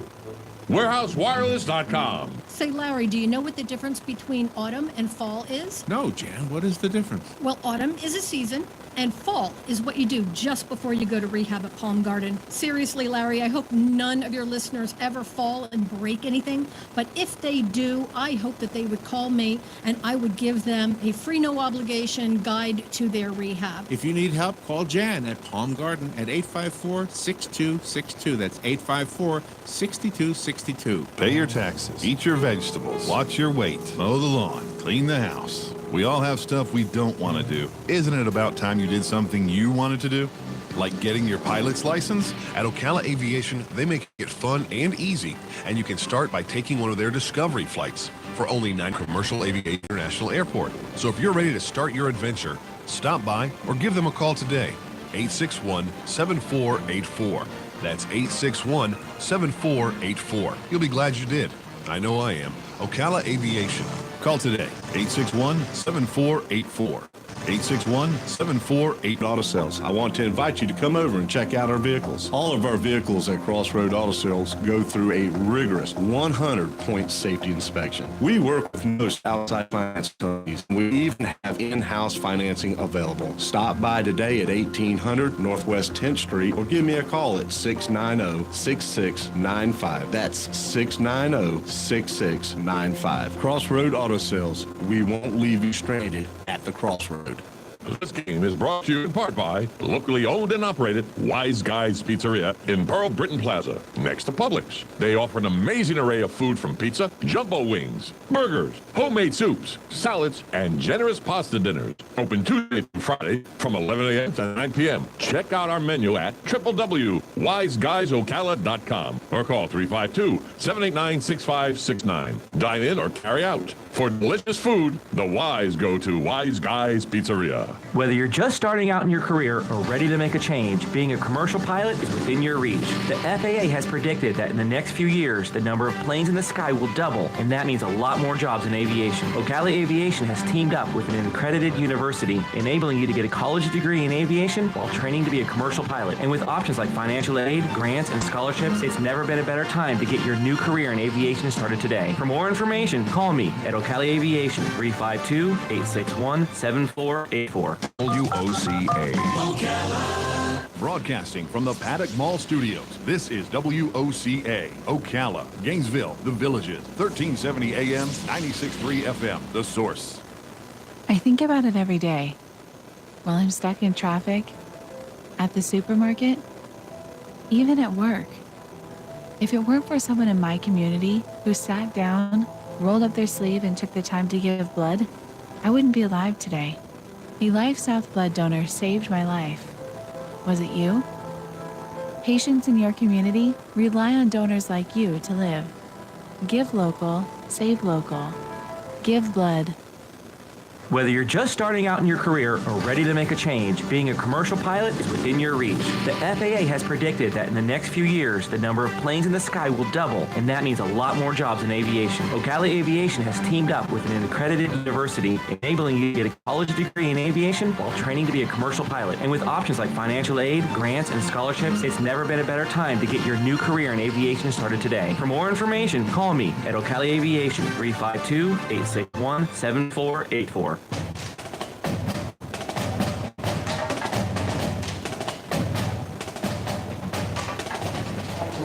Welcome back to high school football right here at Booster Stadium. I'm Galen Udall, joined by Terrence Lewis in his first. Is this your debut? No, this is not my. Well, technically, this is my debut. Okay. Technically, we had a faux pas the last broadcast. So No. Have you ever done play-by-play or color? Play-by-play, no. This is my debut. Okay, that's what I'm talking. Yeah, I've had you in the booth. Not an interview. Yeah, I've had you in the booth. Yeah, okay, yes. This is definitely my debut. Well, it didn't go on the air, so it didn't count. Right, it didn't count. But we're joined by the young sophomore, Elijah Hopkins. Yes, sir. How you feeling tonight, Hopkins? How was the game from your vantage point? Good. I mean, I'm on the sideline right now because I got the high ankle sprain, but the boys out there balling. You enjoying it? Yeah. How hard is it to just sit and watch on a game like this when you see a guy like Tevin Williams who's just been putting in work all year, but scores 3 touchdowns in the first half? Man, he really got 4 touchdowns because he picked up that fumble recovery. But I don't like sitting on the sideline watching him. I want to be out there playing with him. So, you and I go back a ways, back to MCYFL, where you were arguably the best running back in the league. Now you come to Vanguard, and you're all of a sudden in the secondary. Yeah. You don't miss running the ball? I miss running it. They working to get me on offense, huh? When I come back, I'm going to be good. I'm going to be on offense. Oh, next year or when you come back? When I come back in the game this year. Well, it's always fun. So give me a little insight, Elijah, on how are your personal feelings about this Vanguard secondary? Man, From top to bottom, safeties and cornerbacks. safeties, everything's strapped. Corners, everything's strapped. Everything's on lock. We barely got any passing touchdowns on us, and if it was a blown coverage, and that was just one, it'll be a one big play and then nothing else. Did you see that catch by Lake Weir on the sidelines? Man, So was it a catch or no? He dropped it. Okay. The cheerleader handed it to him. I know the ball was on the ground. They just gonna call it because it's late wear. So if you had your identity as a DB, are you more of a cover corner or are you more of a hidden tackling type DB? I'm more of a cover corner, but I'm still gonna come down and hit though. Who do you model yourself after on the defensive side of the ball, if you have anybody to model yourself after? I don't really have anybody to model myself after because I don't really watch football like that. Okay. So, academically, I know you're already qualified, and I know nobody could talk to you yet until June. So yeah. And when we go back, I'm going to go back to the MCYFL. When you look at that football team with the Steelers that won the championship, there's some talent on that team. Bert's over at TC doing his thing, and how much fun was that? You've won at a lot of different levels now. Yeah, it was fun playing with them boys. They over there balling at TC though. Yeah. So what do you think this year? This is your second year. You played a lot last year as a freshman. Now you're in that starting role. How important was last year in this off season for you? Last year in the off season, I was mostly learning, so it was a mind game. I'm trying to learn the whole defense, so when I come in, I'm ready to play like I've been there. How much have you've gained, what, 20 pounds? Yeah, I'm 170 right now. Because, you look so skinny out there last year. Your mom was, he looks so small. I'm like, that kid ain't small. He's just growing. Yeah, how do you personally feel that the game is slowed down for you? You still have technically 2 more full seasons of varsity football. So do you feel now that going into your junior year, do you feel as if the game is pretty much slow enough to where you can just make plays without having to think so much? Yeah, I'm going to be able to make plays without thinking because it slowed down a lot. I ain't going to lie, freshman year, first time being in the game, it was real fast. It was like everybody was just moving so fast, but it slowed down. I remember last year you got that interception against Dunellen. It didn't count. Yeah. And I told you after the game, I said, hey, it didn't count. He goes, yes, it did. And I remember that look on your face, but you got one now. Yeah, it went on my highlights. It went on my highlights. Of course it did. Great. Right. I'm sure last year's went on your highlights. Yeah, it was on my highlight last year. It felt great when I got that pick because, man, really my first pick of high school, but then it didn't count. But it still counted in my heart, you feel me? Yeah. So let's talk a little bit about the off season. And Coach Farmer is a weightlifting guy. He believes in lifting. And this off season, you guys won the 7-on-7 championship. Mm-hmm. How important was that just for that cohesiveness? You guys have played a lot of games together now.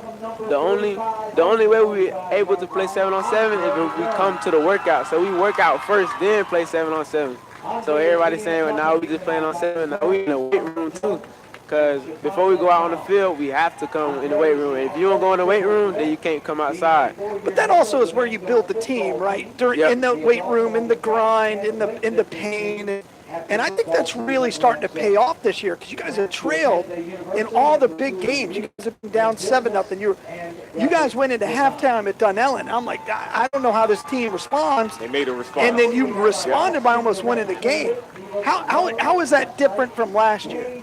Different from last year, I ain't gonna lie, we be coming out too flat sometimes, so now we gotta just start coming out crunk, height, ready to play. But when we come back in halftime, then we be crunk, ready to play. That's why we be coming out flat sometimes. So you agree that energy plays a big part in getting this team going? Yes, it plays a big part. If we don't have no energy, it's just gonna show on the field, for sure. So we're joined by Elijah Hopkins, wears number 10, the Vanguard Knights in the secondary. He's fighting a little bit of an ankle sprain.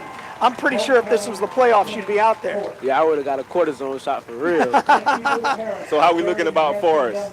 How we looking about Forrest? Well, this whole next week, I'm going to be working to get my strength back so I can hopefully play. Put some more film? Yeah, I need some more film up. Talk about you as a leader. Every team you've been on, you've been that kid that everybody looks at. You've been that dude before. On this team, there's a lot of leadership, isn't there? And it's all young. Rucker and Bryce, they're soft-spoken guys until they get on the field. And then you got Tony Smith. But But talk about you as a leader and developing that and learning from those guys. Well, all they do is show me things. They show me things to help get everything right. Like they teaching me how to be a leader. So when I grow up, I'll be just like them, be a home-field general. And talk about that, what that means off the field. In order to be on the field, that means you have to have the grades in the classroom. I know your mom. I know the first thing she says is, well, it's about grades first. So Yep. If I don't got grades, I can't even play. Yeah, because without that, at the end of the day, the football won't even be an option. Because that's how you got to get into the college with the grades. So, well, I know your dad serves in the United States Navy as a former shipmate, so it's always good to see, and I know your parents are extremely proud of you, and what's amazing to me is the best is still to come for you. You know, it's good to see your hard work paying off, and can't wait to see what you do next year, even though this year is just beginning for you, isn't it? Yes, sir. Because the playoffs are ahead. Now, do you care who wins that Dunellen-North Marion game? We really don't care because I want to play either one. It don't matter. I'm ready You to want a play one of them rematch again. of Dunellen, though, don't Yeah, you? I really want Dunellen back. I really want to play them again, though. Yeah, because y'all were right on the edge of winning that game. Even at the end, y'all were making a game-winning drive, just ran out of time. Yeah, the last score we got was 14-6, Dunellen. Still the same. And Trent Townsend's a kid you know. Yeah, I you played played him. against him. You played with him a little bit. Pop Warner, yeah. That kid's he's just huge. I think he came out of the womb at 6'2", 210. He's deceptively quick. But Elijah, it's good to see you. It's great to see what you're doing on the field, and more importantly in the classroom. And you know, let's go nice. Let's see what happens. Yes, sir. So, Elijah, one last question. Give me a score prediction to wrap this up. Well, it is At a a running game? clock. Yeah. It's a running clock. Yeah. 28-0. 35. 35. Des Daly with the catch. 35-9. All Des Daly does is catch touchdowns. That's it. We get over 50 for sure, and they ain't scoring. They still not going to score. We ain't let up the break. Now, we might get to 60, I ain't going to lie. 60? Yeah. I don't With know. a running clock? I don't know. All right. That'll be good. Hey, you heard it here, man. All right. Well, Elijah, get out of here. Give your mom a hug. And thank you, man, for all the hard work. It's starting to pay off, man. But stay focused. Appreciate you coming through. Thank you. Thanks, Hop. All right, you're listening to high school football right here on WOCA, The Source. Not bad. Warehouse Wireless is your discount pre-owned cell phone provider, offering affordable phone plans and repairs. Check out their weekly specials every Wednesday for extra savings at warehousewireless.com. Also, while supplies last, get a free phone mount holder for your car when you mention this ad. Visit soon. Warehouse Wireless, 626 South Pine Avenue. warehousewireless.com. Say, Larry, do you know what the difference between autumn and fall is? No, Jan, what is the difference? Well, autumn is a season, and fall is what you do just before you go to rehab at Palm Garden. Seriously, Larry, I hope none of your listeners ever fall and break anything. But if they do, I hope that they would call me and I would give them a free, no obligation guide to their rehab. If you need help, call Jan at Palm Garden at 854-6262. That's 854-6262. This game is brought to you in part by locally owned and operated Wise Guys Pizzeria in Pearl Britton Plaza, next to Publix. They offer an amazing array of food from pizza, jumbo wings, burgers, homemade soups, salads, and generous pasta dinners. Open Tuesday through Friday from 11 a.m. to 9 p.m. Check out our menu at www.wiseguysocala.com or call 352-789-6569. Dine in or carry out. For delicious food, the Wise go to Wise Guys Pizzeria. Pay your taxes, eat your vegetables, watch your weight, mow the lawn, clean the house. We all have stuff we don't want to do. Isn't it about time you did something you wanted to do? Like getting your pilot's license? At Ocala Aviation, they make it fun and easy, and you can start by taking one of their discovery flights. For only $99, you get to go up in the airplane with an FAA-certified flight instructor and actually fly the plane yourself. It's a perfect way to see if flying is for you. And once you get that ultimate feeling of freedom, Ocala Aviation can train you to get your pilot's license. Ocala Aviation also offers commercial flight training for those looking to make a career change and enter the world of commercial aviation. Ocala Aviation is conveniently located at the Ocala International Airport. So if you're ready to start your adventure, stop by or give them a call today. 861-7484. That's 861-7484. You'll be glad you did. I know I am. Ocala Aviation. Call today, 861-7484. Hey, this is Matt from Crossroad Auto Sales. I want to invite you to come over and check out our vehicles. All of our vehicles at Crossroad Auto Sales go through a rigorous 100-point safety inspection. We work with most outside finance companies, and we even have in-house financing available. Stop by today at 1800 Northwest 10th Street or give me a call at 690-6695. That's 690-6695. Crossroad Auto Sales. We won't leave you stranded at the crossroad. WOCA. Broadcasting from the Paddock Mall Studios, this is WOCA, Ocala, Gainesville, Villages, 1370 AM, 96.3 FM, The Source. Welcome back to Booster Stadium. It's homecoming here at halftime as the Knights lead 35 to nothing. And I'm Galen Udall, joined by Terrence Lewis. Yes, sir. And, it was great to talk to Elijah Hopkins, just a sophomore. Kid's got a bright future, but it's great to see some of the men and women out on the field right now, and a couple of them are going to FAMU. I know you don't know anything about that program. Yeah, I don't know much about it, only that my degree shows that I attended that school, but other than that, I don't know too much. Yeah, well, no, actually, FAMU's been impressive this year on the football field. Yeah, we've only lost one game, and that's just to a FBS opponent, but other than that, we're reclaiming our title. Yeah, it's good to see. Hey, FAMU football hadn't been good in a while. And it's great, I think, when FAMU's good. Right. And, there's a special on Netflix. I don't know if you saw it, on Bethune-Cookman Band. Yes. Yes. It was great. When they couldn't have all the flag girls because they didn't have the uniforms. Yep. Come on, that was funny.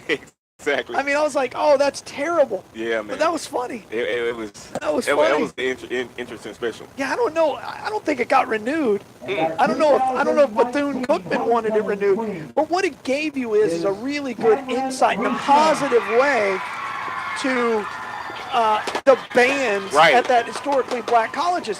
Because for a while, it started really at FAMU. Correct. Let's be clear, with the hazing and who knows what happened on the back of that bus. Oh, man. You weren't there then, right? Because that happened in 2004? No, I was there. You were there? I was there. I graduated in 2005. So it didn't happen in 2004, if my memory serves correct. Right. It was before that. It was prior to that, but it ended up leaking out, and that actually started to decline because that's the money maker for the university, the band, and when the football team is good. And when that happened, it kind of hurt them for a little bit, but we're back on the rise again. Well, they just named the homecoming queen. I had somebody who plays on the volleyball team. Yep. Tamron. So congratulations to her. Nobody really cares who the king is. They really don't care who the king is. That's the way it should be, I guess. But huge firework display there. Getting back to historically black colleges, I follow you on Twitter, and what I always appreciate is people who support their school, but not only do you support the school, you're always talking to kids, hey, go look at historically black colleges. Even if you don't go there, at least just go, just to get the experience of just seeing what it's like. And one of the Kayvon Thibodeau, who actually is over at Oregon now, #1 recruit in the nation last year, chose to take one of his official visits to FAMU just because he wanted to get that experience. I always encourage that because everybody won't go Power 5. Right. So you have to just have the option just to be able to open it, just to have that experience. Well, I've had the honor to go to a bunch of historically black colleges where we have love drives, whether it's Tuskegee, right, or Morris College, or there's between Georgia, Alabama, and Florida, there are a lot of them. It's a big concentration. And I think it's important. I think it's important for people to understand that was your only option. That was it. My mom's full-blooded Lumbee. Her only option was to go to Pembroke College. Because that was an all-Indian school. Mm-hmm.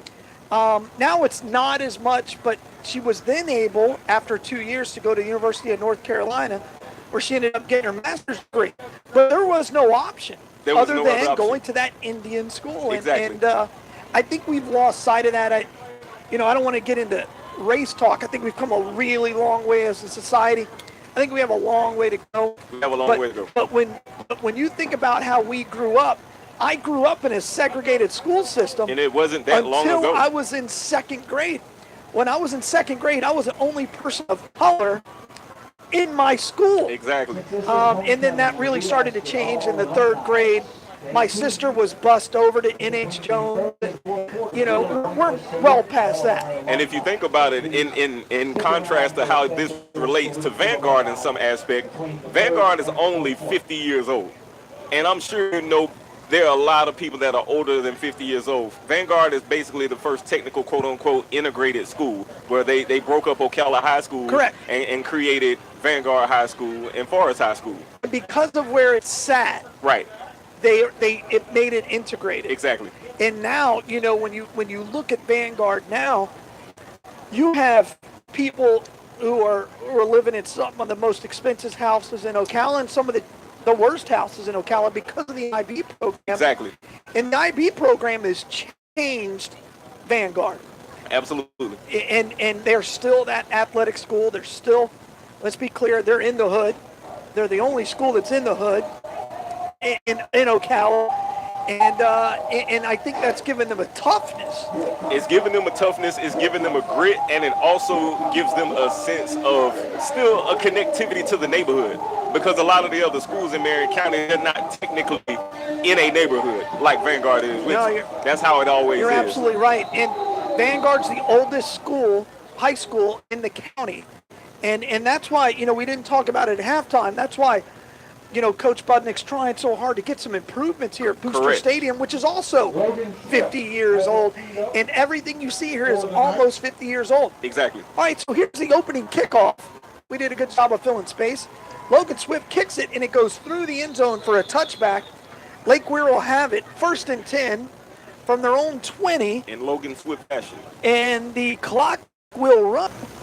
Stopping the clock, except on a timeout and a water break. So it'll be interesting. Last time this happened, Vanguard didn't get but 4 possessions on offense. And it looks as if I have a score update here. We have Dunellen is on the board once again, and currently Dunellen 20, North Marion 6. I should text Farmer and say I expect my burger after the game, because I'm not kidding. The day after that game, the day of the game, I interviewed him. I said, "Hey, that Dunellen team's explosive." He said, "Well, they haven't seen us." And I'm like, "You haven't seen them." Mm-hmm. And they proved that. So Simpkins keeps it. He breaks the tackle as he heads over the left side. And it'll be 2nd down and 7. So, Galen, what do you personally feel as if is there a margin? Is there a gap between Dunellen and Vanguard? And if so, pretty even? No, but I will tell you if there is a difference. I think Vanguard is much more talented in the skill positions. Quarterback, Dunellen's got a better quarterback. Gotcha. Running back, Vanguard wins. Wide receiver, you could almost call it a push, because that kid Frazier's is special. He's real special. The difference is discipline. Dunellen does not make mental mistakes and make stupid penalties. Exactly. Vanguard hasn't proven they can't do that. They have not proven that they're not going to make a personal foul at the wrong time, line up wrong. Right. Dunellen special teams. I like what I've been seeing lately because they brought up the snapper. Right. From JV, and that's made an impact. It'll be 3rd and 1 here. But honestly, the difference in this team is whether or not Vanguard can play disciplined football. I think that's kind of where it separates it, and especially if there's an opportunity for Vanguard to face Dunellen again in the playoffs. In the 3rd round. In the 3rd round. All right, so Simpkins will hand it off, and he gets enough for the 1st down. Randall carries a guy, and it'll be 1st and 10, Lake Weir. Because you know that. I mean, you've watched all these games, right. And I watch a lot of film. What I see from Dunellen is they play to their strengths. Trent Townsend's a huge human being, man. He is. He wears number 15. Yep. And he wears you out. And they do a good job on the defensive front. And he's just a tough kid. Just an all-out tough kid. All right, so Simpkins is going to keep it. He rolls out to his right side, cuts it up the middle. He's got 10. He's got 20, and he's brought down inside Vanguard Knight territory. There's that nice athleticism. 21-yard run there by Simpkins. And I'll tell you this, and we talked about it in the broadcast because Pat McBride was in here. Mm-hmm. Trent Townsend won a national football title for the Dunellen Tigers. A national youth football title. Can't beat it. Twice. Can't beat it. Twice. And you can say what you want, man. That means something. I've been around teams that have been really, really good. Yeah, that Steeler team was really, really good. But I don't know if they would have beat that Trent Townsend team. Terrible snap, and that's recovered, kicked out. The ball's still alive, but they called a dead ball. They called it dead. And it landed at Simpkins' feet. He's like, man, I could have run that. But it'll be second down and 17 with 8:14, the running clock. Clock continues. 35-0's our score. I mean, what do you think the difference is in those two teams? I honestly am going to kind of piggyback off of what you said. The Dunellen team, it seems as if they're more on a united front. They play for each other. They band together. They don't rely on they rely on whatever their lack of athleticism is. They make up with it in team sports. Simpkins rolls out to his left there. He's pressured. He throws out a little duck, falls harmlessly. But Randall's one of them I thought was going to catch it. And I actually personally think that a lot of times with the mistakes that Vanguard makes, they try to make up with it with their athleticism versus Dunellen, who will just pretty much outwill you and out-heart you. That's kind of what happened when they faced earlier in the season. Yeah, and I will say this. I think Dunellen played really smart They played really smart football against Vanguard. They ran that 4-2, and the offense never adjusted to it. Now, they have with that H-back. Yes. But Dunellen played really good. 2 wideouts each way. Simpkins rolls out, fires, had a man wide open in the flats, but it was dropped there by McFarland. That was a good play call. He would have had a first down, I think. He had a lot of green grass in front of him, caught it on the move, and just forgot to bring the ball back. That'll set up 4th and, we'll call it 17.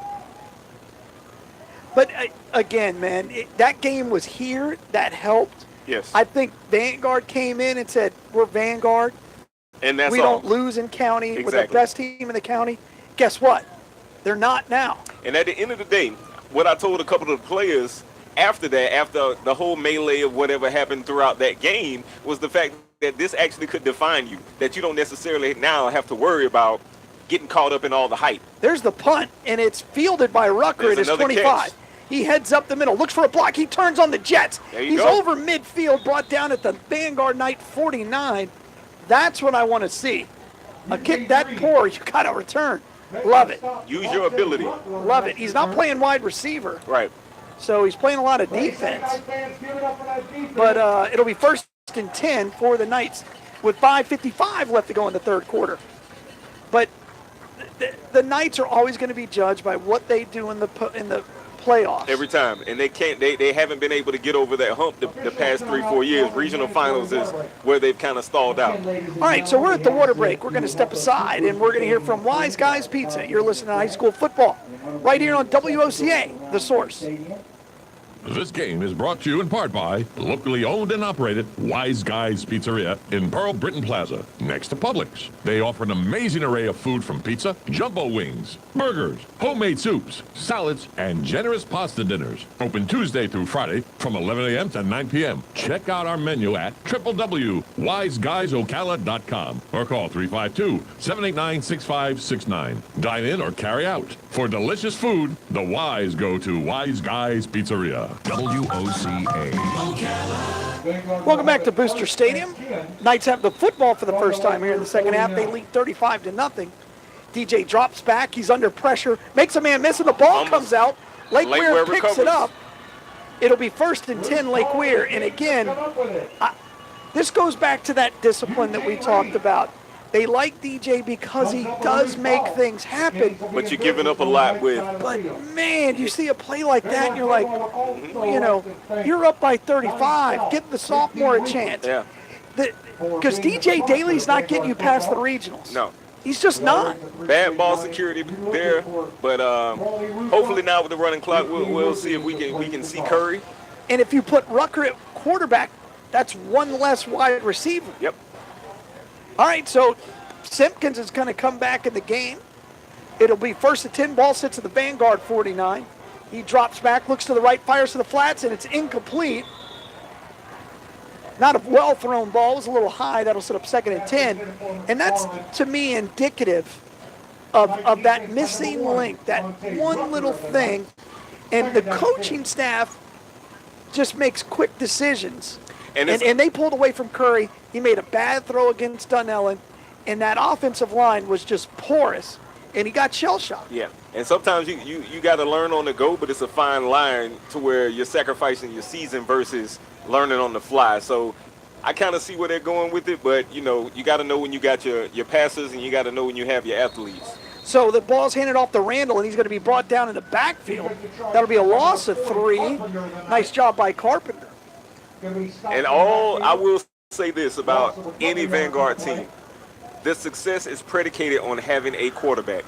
In the past, you've had your Quez Glovers and your Cozy Perrys and even going back a couple years, and the quarterback position is what you would need to get you over that hump. Well, last year Rucker was the guy, but Rucker was able to throw it to some dynamic wide receivers, and he had an offensive line that could arguably the best offensive line Vanguard's ever had.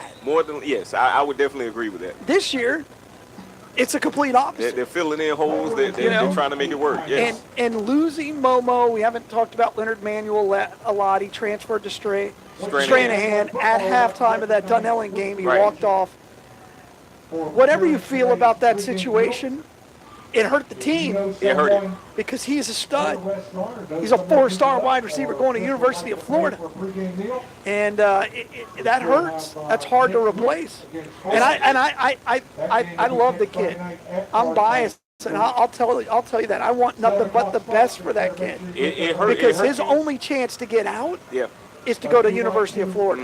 Yeah, it hurt you specifically during that game, but they were able to respond the previous week by beating North Marion to say, hey, let's rally around each other and let's get this thing going. At the end of the day, it's a team sport, so we have to know, and that goes back to what we were saying earlier about being so successful and winning all the time. What happens when you finally lose or when you're down?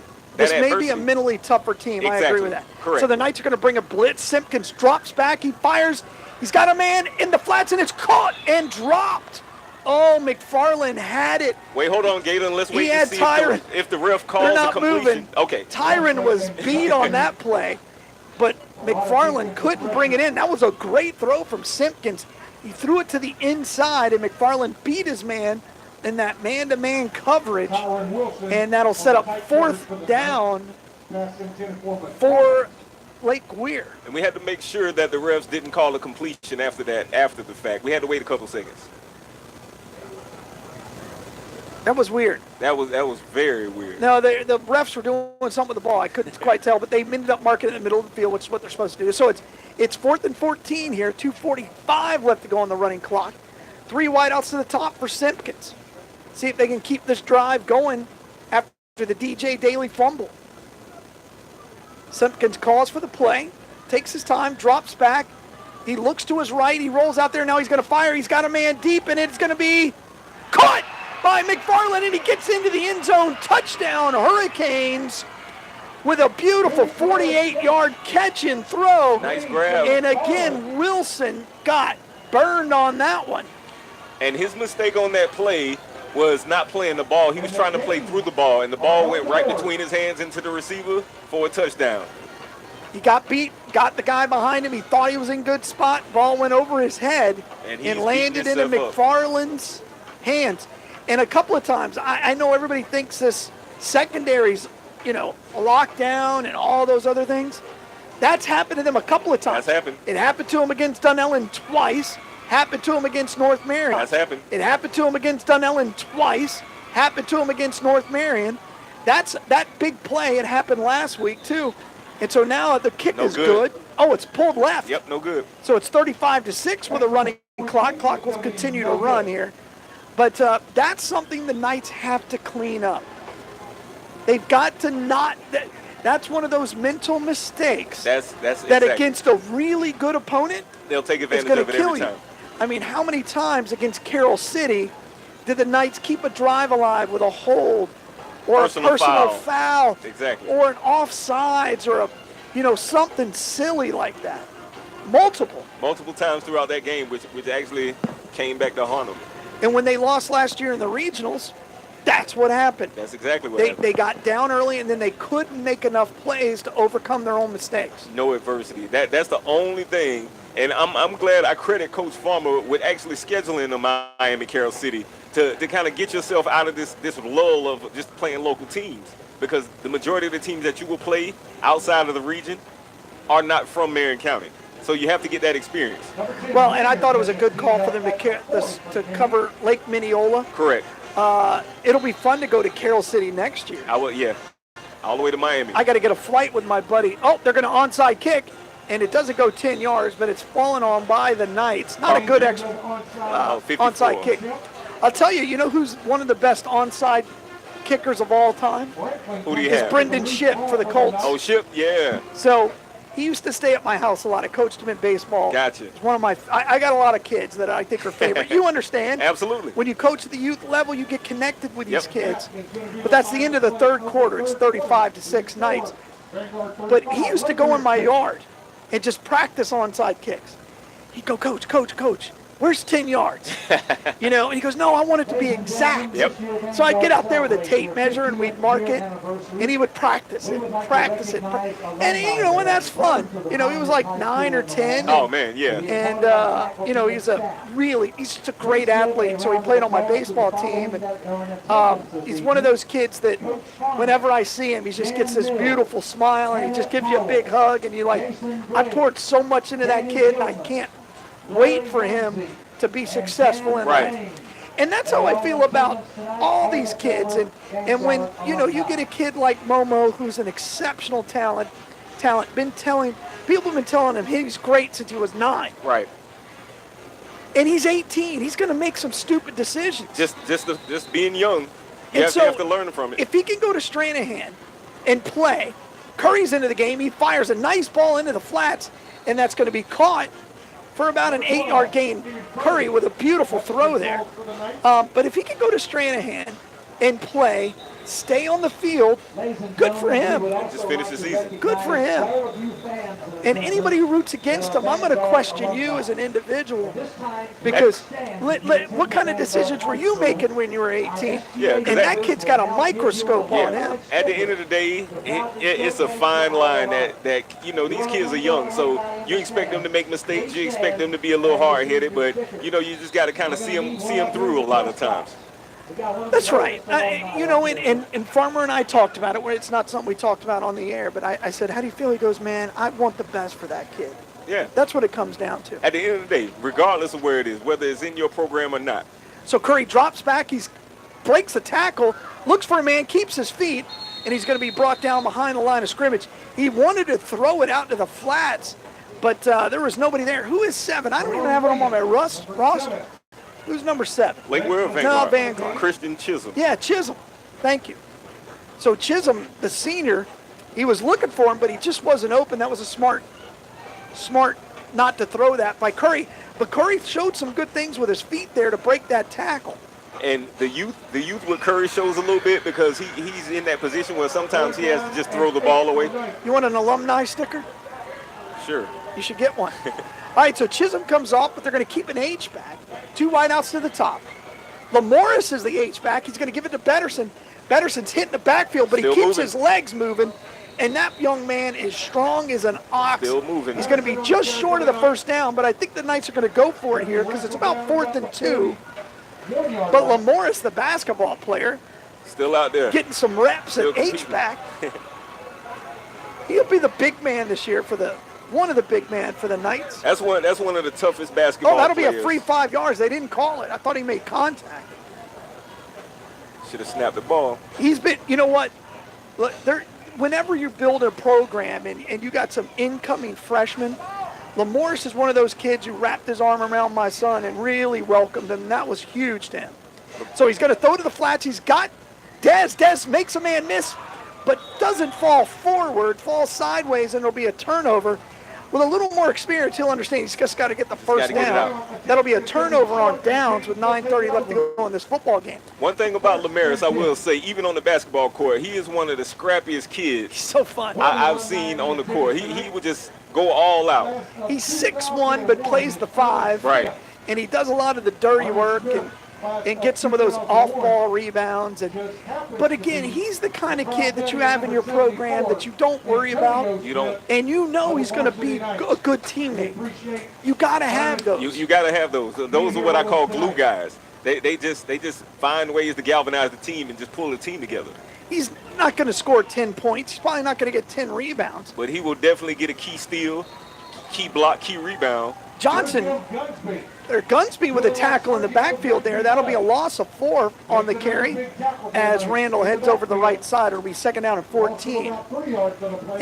And again, who are some of those guys on your basketball team? So coming into this year, we'll have our returners. Quanteria Allen, she's a monster. We'll have Nayani Washington, who's a sophomore, and Shakira Preston, who's actually down there on the homecoming court, our leading rebounder. They're all coming back, and they're still all underclassmen. You're gonna have a little grittiness that you didn't have last year. We're gonna be by far way more tougher. Simpkins keeps it. He rolls around, tries to find some help, throws the ball into the flats, and he catches it. It's a man wide open in the flats who was like, I'm not going to catch the ball. Here's the thing about number 18, and Andrew Lancott. He was not even looking on the play. The ball just happened to come, and he had this moment. I think somebody said, "Hey, look up." Yeah. I don't know what he was looking at. He was not paying attention at all. I don't think he thought he was going to catch it. He didn't. He also plays basketball. It's called a scramble drill. You always got to be ready for that. He's just one of those kids who wants to play every sport he can. Exactly. All right, so it'll be 3rd down and 5. We'll keep it here. 7:40 left to go in the game. Simpkins drops back. He rolls out to his left under all kinds of pressure. Fires in desperation. Rucker's going to catch it at the 27, and he's going to be brought down immediately. There we go. It'll be 1st and 10 Knights at the 30. That was a good punt, actually. Way to track that ball, Rucker. I know. It was in front of him the whole way. If he drops that, then we're like, you just lost a star. Yeah, you got to stay as a DB, because basically what they used to say is DBs are just wide receivers that can't catch. That's right. Because if he drops that, 3 of the 7 teams he's got on his final list lose him. I just saw that Lake Weir play. I'm sorry. Yeah. You can't come to my school. Not at all. He's another kid I like. But continue to talk about this basketball team you got. Yeah, so I'm going to definitely be returning, some of our top returners. Jakesia Rodriguez, who is a great mid-range shooter. She's a guard. She's a junior this year. Not even including Asia Powell, because you already know what you're getting with her. And by the way, it'll be 2nd and 3 after Chisholm gets the jet sweep and picks up 8. How many do you think she'll score today? Do you think she'll score 30 a game? She has the ability to, but I think she's going to be probably this year. Des Daly gets kicked out of the game again for his pads, for his not covering his knees. Equipment failure once again. By the way, that's a Des move right there, man. I'm serious. That is a Des move. We've seen that in basketball. Oh. All right, so Curry's going to roll out, throws it with his left hand to Tevin Williams. There you go, Tevin. And Williams gets a first down. Way to improvise. Curry rolled out to his left, was under all kinds of pressure, and just threw it with his left hand. And that's the kind of play I want Curry to make. Yes. Let him get some confidence. Let him play. Because this kid didn't lose a football game for the 2 years he played in MCYFL. Exactly.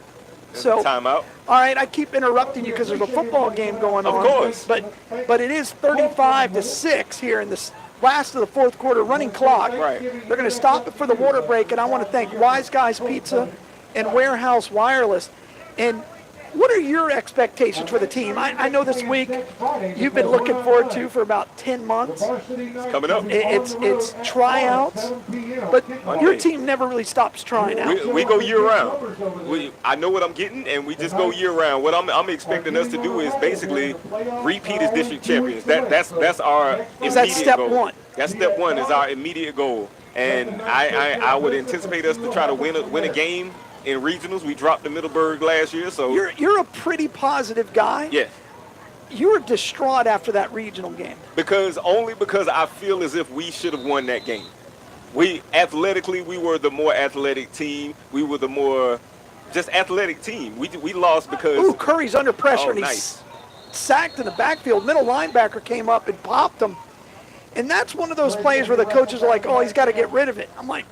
There was no get rid. When you get blitzed right up the middle, the O-line you're not getting over that. Yeah, the O-line has to hold on that one. So what's it going to take for your team to get over the hump? Now you're in a lower classification. That's going to help. Technically, yes. And your district, I think, is a little bit easier than it was last year.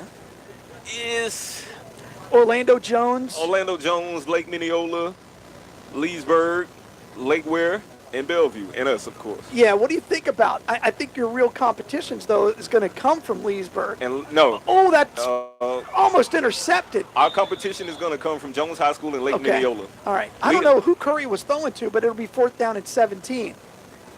So Jones always has a bunch of athletes. And they're coming in with a new coach, so I still don't know what they have to come to the table with, but I know what we're coming to the table with, and as long as we're able to be, I want them to be more fierce and tougher. Now, and who's hosting the districts this year? Vanguard High School, once again. You love that. I love it. I don't have to travel. And I get a little bit of concession money. Yeah, man. Hey, by the way, we got to buy a grill. Yes. Because, we can't cook inside anymore. So, with all those player fees, if you want to chip in, let me know. Yeah, no problem. I may have to charge you to use them. Hey, Randall gets the ball on a screen. He's over midfield. And he's got one gone. man to beat. And he beats him. That's going to be a touchdown. Nice. That'll be a 64-yard catch And by that's Tyrell Randall. Tyrell Randall. From Curry. That was a great job by Curry. He let the defense come, and then he dumped it off. And I've said it. That's why I like Curry at quarterback. DJ, much more athletic, but he panics in that situation.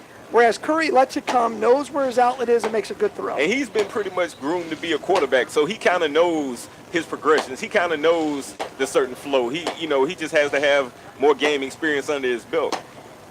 He is a great thrower of the football. So, just so you know, the Booster Club's going to buy the deep fryer, the portable deep fryer, as well as the grill. It's going to be about $500. So let me know if you want to chip in. We're trying to get some money from Walmart. And again, if you want to sponsor Vanguard basketball and just athletics in general, there's not a lot of funding in Marion County for athletics. Correct. We could talk about that why, and we have, but each team is responsible for raising their own money. The gate doesn't go to the team, it goes to the athletic department. Correct. And we don't see any of that money directly. That doesn't go to the teams, that doesn't pay for uniforms, it doesn't pay for basketballs, it doesn't pay for nets, it doesn't pay for any of the travel that we're responsible for. None. We're responsible for that, as the parents and the Booster Club and the players. And if you run a business and you want to put a banner up in Vanguard with all that tradition, just reach out to us.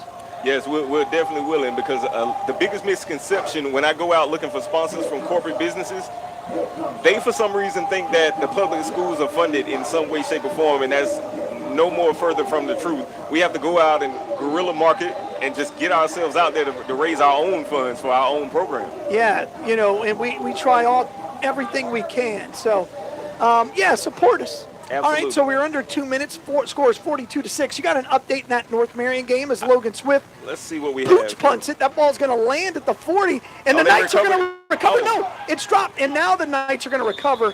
And at that point, to be honest with you, Lake Weir just kind of quit. They didn't want that as bad as Vanguard did. Still 20-6.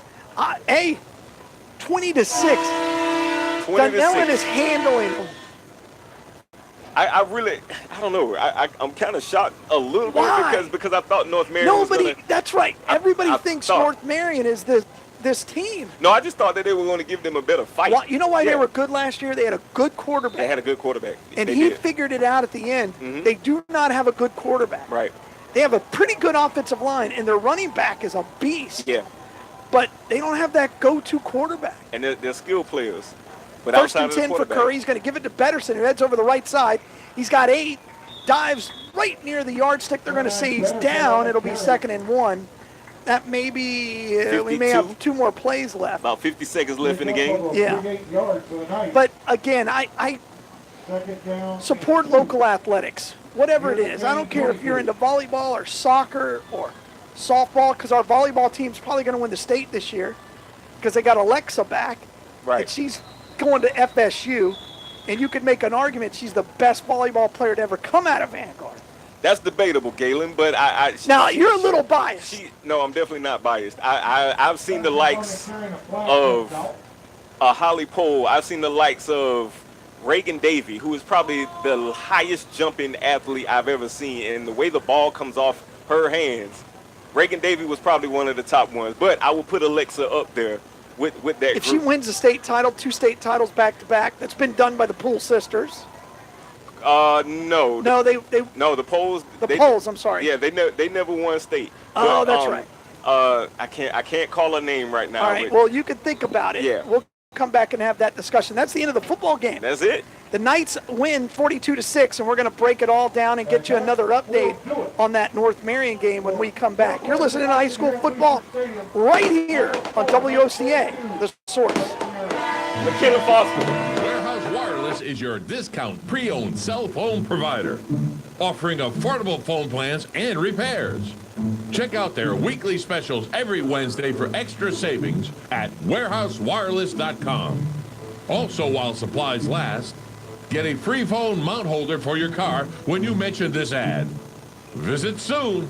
Warehouse Wireless, 626 South Pine Avenue. warehousewireless.com. Say, Larry, do you know what the difference between autumn and fall is? No, Jan, what is the difference? Well, autumn is the season, and fall is what you do just before you go to rehab at Palm Garden. Seriously, Larry, I hope none of your listeners ever fall and break anything, but if they do, I hope that they would call me and I would give them a free, no obligation guide to their rehab. If you need help, call Jan at Palm Garden at 854-6262. That's 854-6262. This game is brought to you in part by locally owned and operated Wise Guys Pizzeria in Pearl Britton Plaza, next to Publix. They offer an amazing array of food from pizza, jumbo wings, burgers, homemade soups, salads, and generous pasta dinners. Open Tuesday through Friday from 11 a.m. to 9 p.m. Check out our menu at www.wiseguysocala.com or call 352-789-6569. Dine in or carry out. For delicious food, the Wise go to Wise Guys Pizzeria. Hey, this is Matt from Crossroad Auto Sales. I want to invite you to come over and check out our vehicles. All of our vehicles at Crossroad Auto Sales go through a rigorous 100-point safety inspection. We work with most outside finance companies, and we even have in-house financing available. Stop by today at 1800 Northwest 10th Street or give me a call at 690-6695. That's 690-6695. Crossroad Auto Sales. We won't leave you stranded at the crossroad. WOCA. Can't teach it. All right, welcome back to high school football right here on WOCA, The Source. The Vanguard Knight football team has handled business 42-6. They got one game left next week, and that's at Forest High School. And Bill Cherry's going to be doing the game. So, Terrence, if you want to do this again, man, I know Bill would love to have you. Oh yeah. So, you tell him you want to do it. Okay. Yeah, All we'll be out there. You can get in Forest High free School. that way. I get in free the way, but hey. How do you get in free at Forest? I get in free just by flashing my badge. Oh, all right, big time. Yeah. I have to pay if I'm not What? up here. Oh man. Yeah, I have to pay into a volleyball game the other day. You gotta make And up a I looked credential. right at, I have one. I looked right at Budnick, and I'm like, I guess I gotta pay. He goes, yeah. Oh man. Yeah.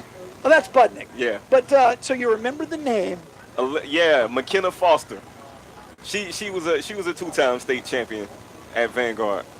All right. McKenna Foster, Sierra DeBille. And again, It goes Alexa's on. up there. Alexa's She's up going there. to FSU. Yeah, she's definitely up there. She's legitimate, and we'll see. She's powerful. Well, let's talk about the football team since we haven't done that in about 20 minutes. Right. Tonight, I think we saw some really good things. I think this defense is good. They've got to clean up the mistakes. The mental mistakes are going to hurt this team in the long run. My expectations, it'll be tough for this team to get to the regionals the way it stands right now. DJ Daly is what DJ Daly is. He is what it is. He is a superstar who also can just become a black hole in an instant. Exactly. Not sure. There's some injuries that are really got to get past, whether that's Bryce Langston, whether that's McBride's hurt. There's some Hopkins is hurt. I don't know how much more of that this team can take. What I do know is they have some depth, and they don't need it against the Lake Weirs and the Forest. In the Forest, exactly. But that first round, they may have to go to the Panhandle. Which they will. And the thing about it is, and kind of Elijah alluded to it during halftime, is the fact that they cannot come out flat. They cannot come out flat in any of these games from here on out, because it's at the point right now where you have to be steadily improving on your team every year. So you cannot come out flat, because if not, good teams will take advantage of that. What I do like about this team is they are mentally tough. Yes. They've come from behind multiple times now, and that's something I always look for. They couldn't do it last year. They only trailed, I think, in one game. Right. And then they ended up losing by, I think, 20 points in the regional. That was the Armwood, right? To Armwood. Yep. So let's see. I think the Dunellen game, when they came back in the second half and showed some real heart, that to me was incredibly impressive. And again, it all depends on who they play and where they play and what team shows up. But there's a lot of things that I like about this team. Yeah, and I actually think that loss, to me personally, I think that galvanized them. But for one, they don't necessarily have to rely on one specific person. They have to do it as a team, and Dunellen showed that if you're not the better overall team, you will not win. It does not matter how many athletes that you have on the field. The better team will win. But they can't make mental mistakes. They cannot. Can't cause 100 yards in penalties. They can't turn the ball over at the quarterback position, and they need to get healthy. But I don't know. I don't know. What do you? We talked about it before game, and you think DJ Daly should be the quarterback. Did tonight change your mind? Tonight definitely changed my mind, because even this was a lesser opponent, he should not have made those mistakes that he made. He should have been honing his craft. You, in further rounds, you want to go with who's the better overall quarterback, not the better athlete, because the quarterback involves decision making. It involves quick decisions. You can't just turn the ball over. You can't make rash decisions. You can't do certain things. I need him out in space. I need him on defense. I need DJ Daly doing DJ Daly things as far as creating plays. Yeah, but he's great with the ball in his hands, but he's got to make better decisions. Correct. And again, he's in an incredibly tough spot. I'm not taking that away from him. You know what I mean? But right. And that's hard to coach in 3 weeks. It is. Because when Rucker went and played quarterback, they had an entire 7-on-7 year with him. Right.